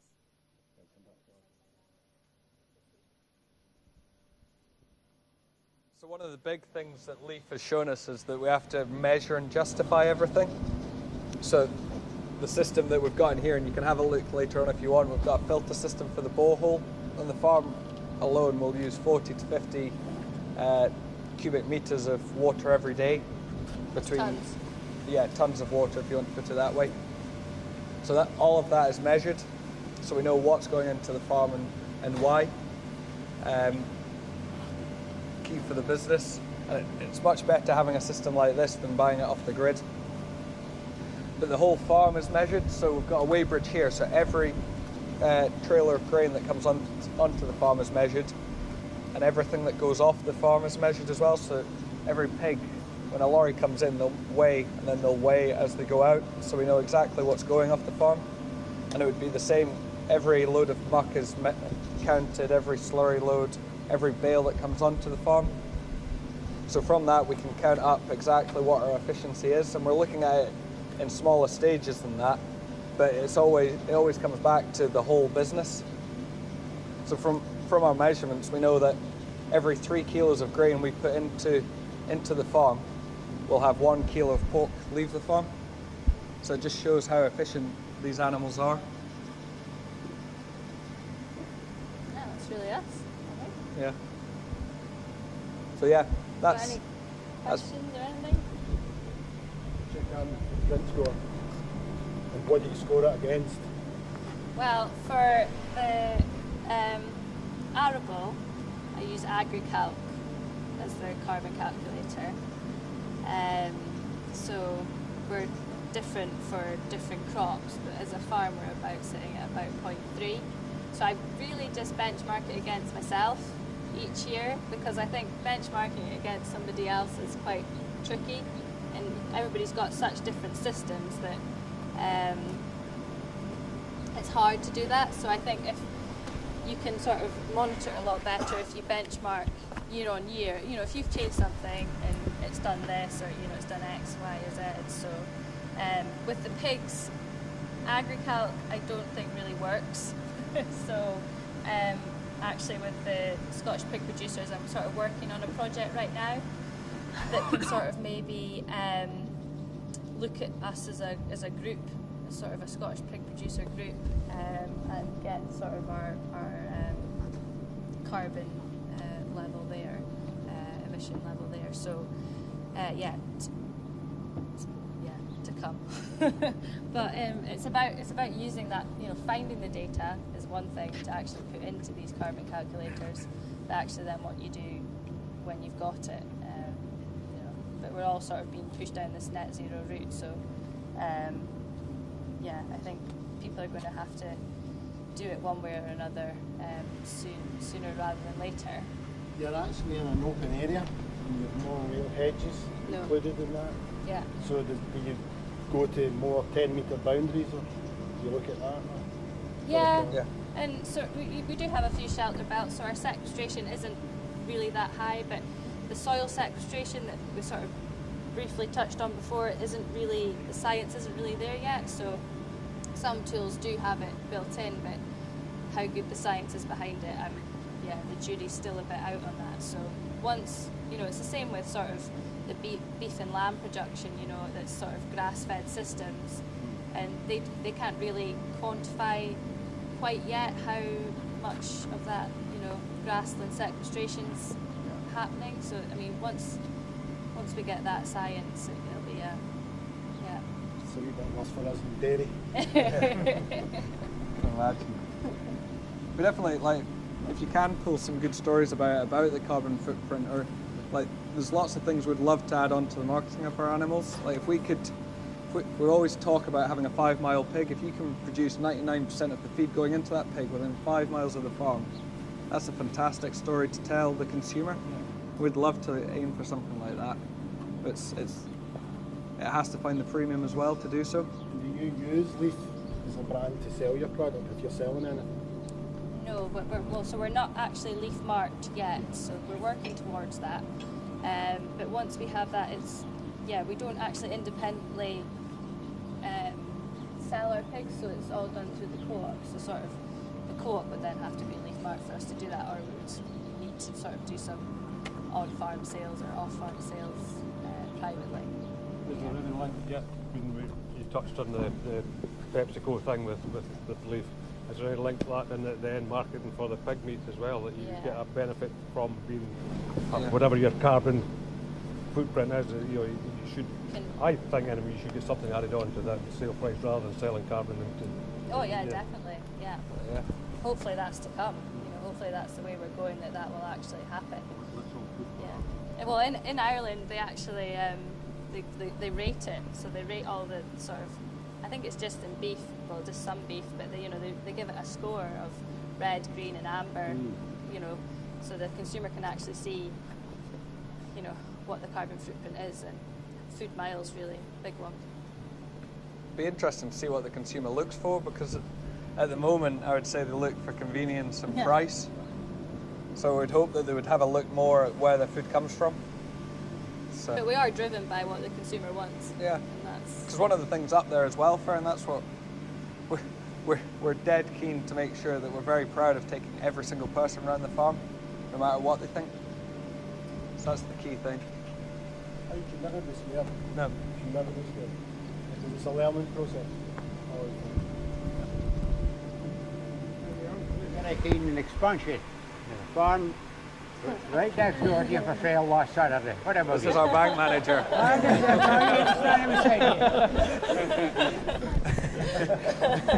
He's got piles. After the last 10 months, we've had enough at the moment, I think. Yeah. Yeah. So, but no, thank you very much for coming round and having a look at everything we're doing. And any questions at any time, honestly, get in touch. Yeah. So, we love what we do and we're proud of what we do. So please do get in touch.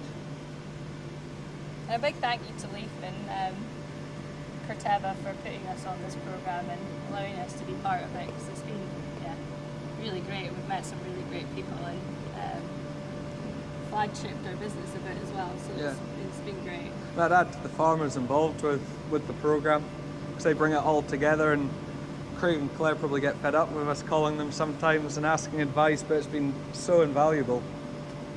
It's been really good. So, heading for the tree planting? Yeah. I'll grab the tree. Yeah.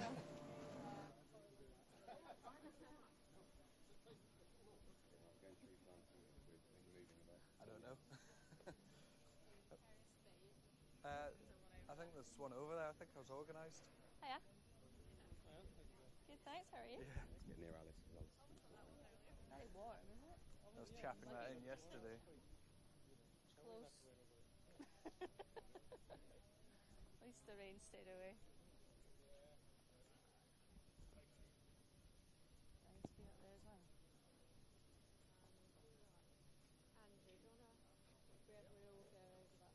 Is that going to stand or not really? I'll just hold on to it just now. You can do the shoveling. Sure.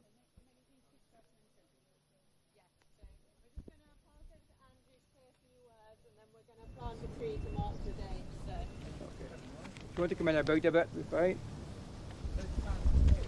Feel like I'm standing on a stage here, so yeah. Right, ladies and gentlemen, good afternoon. It's indeed a great pleasure to be asked along here, a privilege to be asked along here today to attend this key event. I'm Andrew Connan and I'm Vice President of NFU Scotland, and I farm just north of Ellen, so this is very local and very special to me today. It's also great to see such a good turnout and to see engagement on the Leaf initiative and the work that's being done. Scottish agriculture is in a state of turmoil. The here and now involves massive input inflation, market volatility, labour shortages and a huge squeeze on cash flow. And although governments on both sides of the border say they are listening, there seems to be very little action yet in addressing the issues that the industry faces. So, in recent years we've heard plenty of the climate emergency and the nature emergency, but here and now we are in the midst of a global food supply and food security emergency. Brexit, COVID and the Ukraine war have all played a part. It's time that governments listened. The repeated mention in particular by Michael Gove and Boris Johnson about the need for cheap food highlights contempt for British agriculture in my mind. Whilst unrestricted access to our borders has the potential to have massively impact on animal and plant health, biosecurity of British agriculture, while stifling the access to migrant labour is holding back UK agriculture production from farm to fork. Excuse me, the wind's taking me here. Another 19 pages to go. Yeah. I think it's essential that we see a vibrant agricultural industry, which in Scotland alone provides 67,000 direct jobs in agriculture and a further 360,000 jobs in the Scottish food and drink sector. If you multiply that up UK-wide, and you get an idea of the scale. However, agriculture is a resilient industry. We've already come through mighty challenges over the years and in the past, and as an industry we will adapt and continue to move forward. Change creates opportunity, and I think farmers are really good at seizing opportunities whilst they're there. Scottish agriculture has three main objectives going forward. Sustainable food production at a profit, that is essential, at a profit. We also need to look at enhancing nature and biodiversity, and also addressing the huge issues of climate change. The agricultural industry can and will achieve these objectives, provided we make a profit. If agriculture is sustainable and profitable, then farmers and crofters will reinvest in nature and in biodiversity and in climate change initiatives. But we can't go green if we're in the red. Future support for agriculture is essential in the long term if we are to achieve these key objectives. But this support, in my mind, it really should be rebranded. Agricultural support, it's really a rural support. These support payments offer a vibrant agriculture, and this drives the supply chains in the entire rural economy. The entire rural economy needs a strong agricultural industry, that's for sure. Wind and pages don't go well, so agriculture will continue to feed the nation, embrace nature enhancement and tackle climate change. And it appears so relevant that we are on a farm today discussing LEAF, integrated farm management, and the Resilient and Ready initiative, partnered by Corteva Agri-Science and LEAF. This is a significant day, with HB Farms being announced as the most northerly LEAF demo farm in the UK. The North East is a powerhouse within Scottish agriculture, and it's truly fitting that we now have a LEAF demo farm in the heart of the North East. I think we all recognise the amazing ambitions and enthusiasm exuded by Ben and Harriet with their continued expansion, and also realise that the past 10 months must have been extremely challenging as new entrants to the pig sector. Well done to you both, and for being so determined and forward thinking. As regards LEAF, the vision is global farming in a food system that delivers climate positive action, builds resilience and supports the health, diversity and enrichment of our food, farms, the environment and society. And linked to that, I read the mission, which is to inspire, enable more circular approaches to farming and food systems through integrated, regenerative and vibrant nature-based solutions that will deliver productivity and prosperity among farmers, which will enrich the environment and positively engage young people in wider society. I think the vision and the mission highlighted by LEAF is so relevant to the needs and the challenges of UK agriculture and our objectives of providing sustainable food at a profit, looking after nature and biodiversity and addressing climate change. I also note the integrated farm management concept, a key driver of the LEAF Farm initiative, which strives for site-specific sustainable farming, an enriched environment and a desire to engage with local communities. Also very important, and engaging with local communities and our consumer public is very important as well. I'd also like to mention the Resilient and Ready programme run by Corteva Agri-Science and LEAF, which, having researched, seems to offer a tremendous 3-year programme of training and mentoring as regards sustainable farming, knowledge, skills and know-how. I'm also delighted that Craig and Claire Grant are here today, another hugely entrepreneurial and forward-thinking farming couple who also embraced on the Resilient and Ready programme. It's really inspiring to see two farming couples based in the North East here who are seizing the opportunities, thinking out the box and are determined to succeed in a modern agricultural industry. Hopefully the initiative shown by Ben and Harriet and Craig and Claire will inspire other businesses to engage with Leaf and the Resilient and Ready programme. In summary, it's an absolute pleasure to be here today. This is a landmark day as regards Leaf in Scotland, and especially within the northeast of Scotland. We've seen and heard of the great initiatives facilitated by Leaf and the ambitions of Ben and Harriet. And therefore it's with immense pleasure that I'm able to officially announce HB Farms, run by Ben Lowe and Harriet Ross, here at Pitmillan Farm, Newborough in Aberdeenshire, are now an official Leaf demonstration farm. Thank you.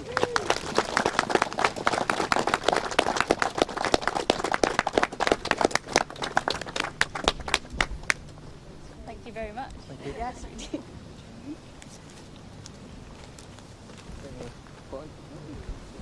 It's going to blow over now, though. You can shovel it if you like. You shovel? I can have shovel. Yeah.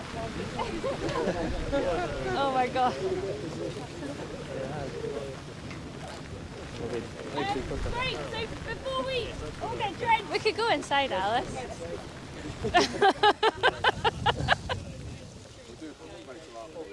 That'll do it. I think it's going to blow over anyway. It's a silver birch. We'll need to tie it to the... Yeah, I'll do it. Yeah, no, lovely. Thank We're you. being interrupted by weather here, so we're just moving into the barn. Good timing.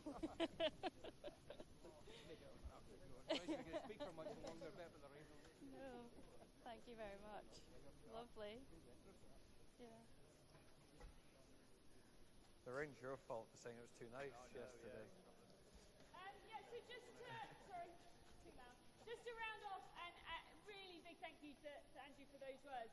Brilliant, and yeah, as you say, really inspiring to have two fantastic couples really flying the flag for Leaf up here in the north Scotland. So yeah, just to reiterate that point, and a really big thank you, a very fitting end to the afternoon. Thanks to you all for coming, and to our sponsors again, Harborough, Frontier and Agravista, and to Corteva, but particularly to Harriet and Ben for hosting us, and just so thrilled to be launching HB Farms as the Leaf demonstration farm. It sadly for me launched a little bit the end, or as Nick put it earlier, graduation from the Resilient and Ready programme into Leaf demonstration farm, but it's been my absolute pleasure to work with Harriet and Ben. When we started this, we're starting a 3-year tenancy at New Seat of Danbreck, but we'll be here for 3 years for sure, and hopefully that's enough. And then here we are, 2 years on, 10-year tenancy, combine that with 2 other businesses, which to create this circular, diverse, vibrant business that you've seen today. So just the astronomic rise has been phenomenal. So I wonder where you're going to be in another 2 years, whole of Scotland. Yeah, I've put jumping head first here. Ben mentioned jumping 2 feet in a lot today, which has really been the approach that they've taken throughout everything. I'm sure it's not without its challenges, particularly at the moment. But Harriet and Ben are always keen to get stuck in, give it a go, and give it their best shot. Combining their, sometimes their low-key approach, their very calm attitude, with a real thirst for knowledge, an open mind, a real focus on sustainability and circular systems, with good, bold decision-making, makes them an absolutely brilliant addition to the LDF network.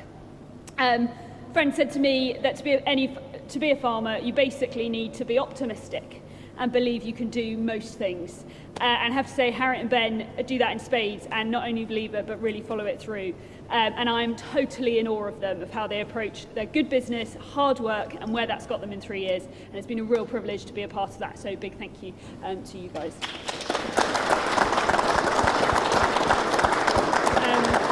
And pleased that they're now part of that network to really share and discuss and learn more throughout as part of that. So really big thank you to them. Thanks again to Corteva, partners in crime on this project, sponsors again, advisors involved such as Andy, all the experts, and really pleased to have gone through this launch today.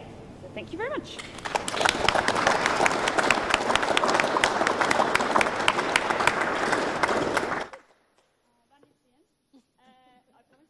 So I think there's some more. I think there might be some more challenges. Please stay chat. you all for coming. Thank you. Thanks.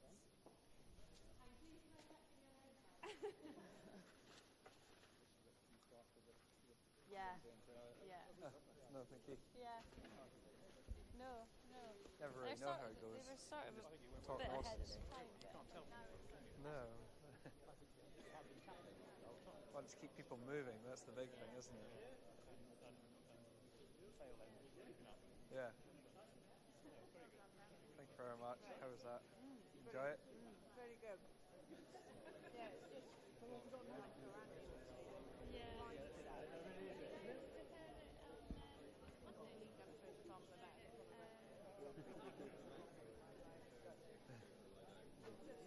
got no idea how. Do I need to, or should I stay on here for now? And all you do is what's done.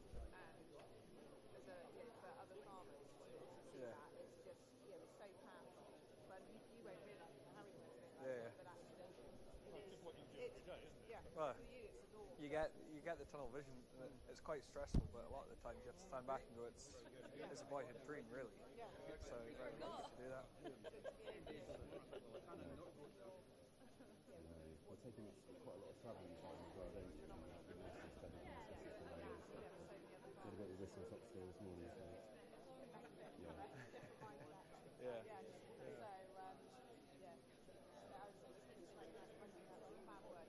So, I can't quite believe the probably took in the same place, but sort of stood in one part of the yard. That's on the building up there. Yeah. Sort of cornered. Thank you. I think it is.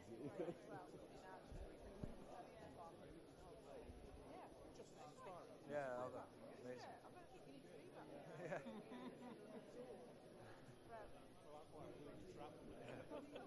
It's nice this time of year, but when winter's here, it's warm in a pig shed then. Yeah. It's nice listening to you talking as well, thinking back to some of the things we talked about. I don't know how much of the things we talked about It was. Plenty. you can hear things that we talked about coming through what you said. And Yeah. that's recorded from my point of view. Oh, definitely. Yeah. Yeah. The real tragedy, I think, from my point of view, has been COVID and how that Oh, yeah. and actually set us back. I think we forgot you to had it not been. Yeah. You got an aspiration of when you want to do something. Yeah, well, we'd got like to be before 2023, so if we can get past everything going on, well, it's a big step, isn't it? We always say we want to do something, and it's crept back. We've had a few other things going on. It's about finding time, though, that last little bit, which kind of doesn't cost you anything, but when your business is stretched, Yeah.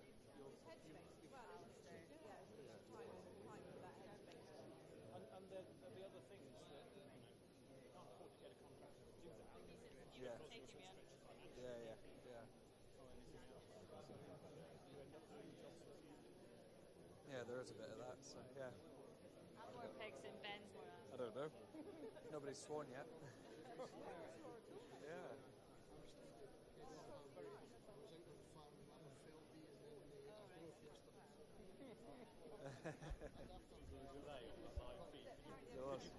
Yeah. Waiting to be told what to do. somebody cough loudly. Yeah. Oh, it's so good, isn't it? Yeah. So it's these kind of conversations that you don't get when you're online. If you have a Zoom call. Yeah. Exactly, yeah.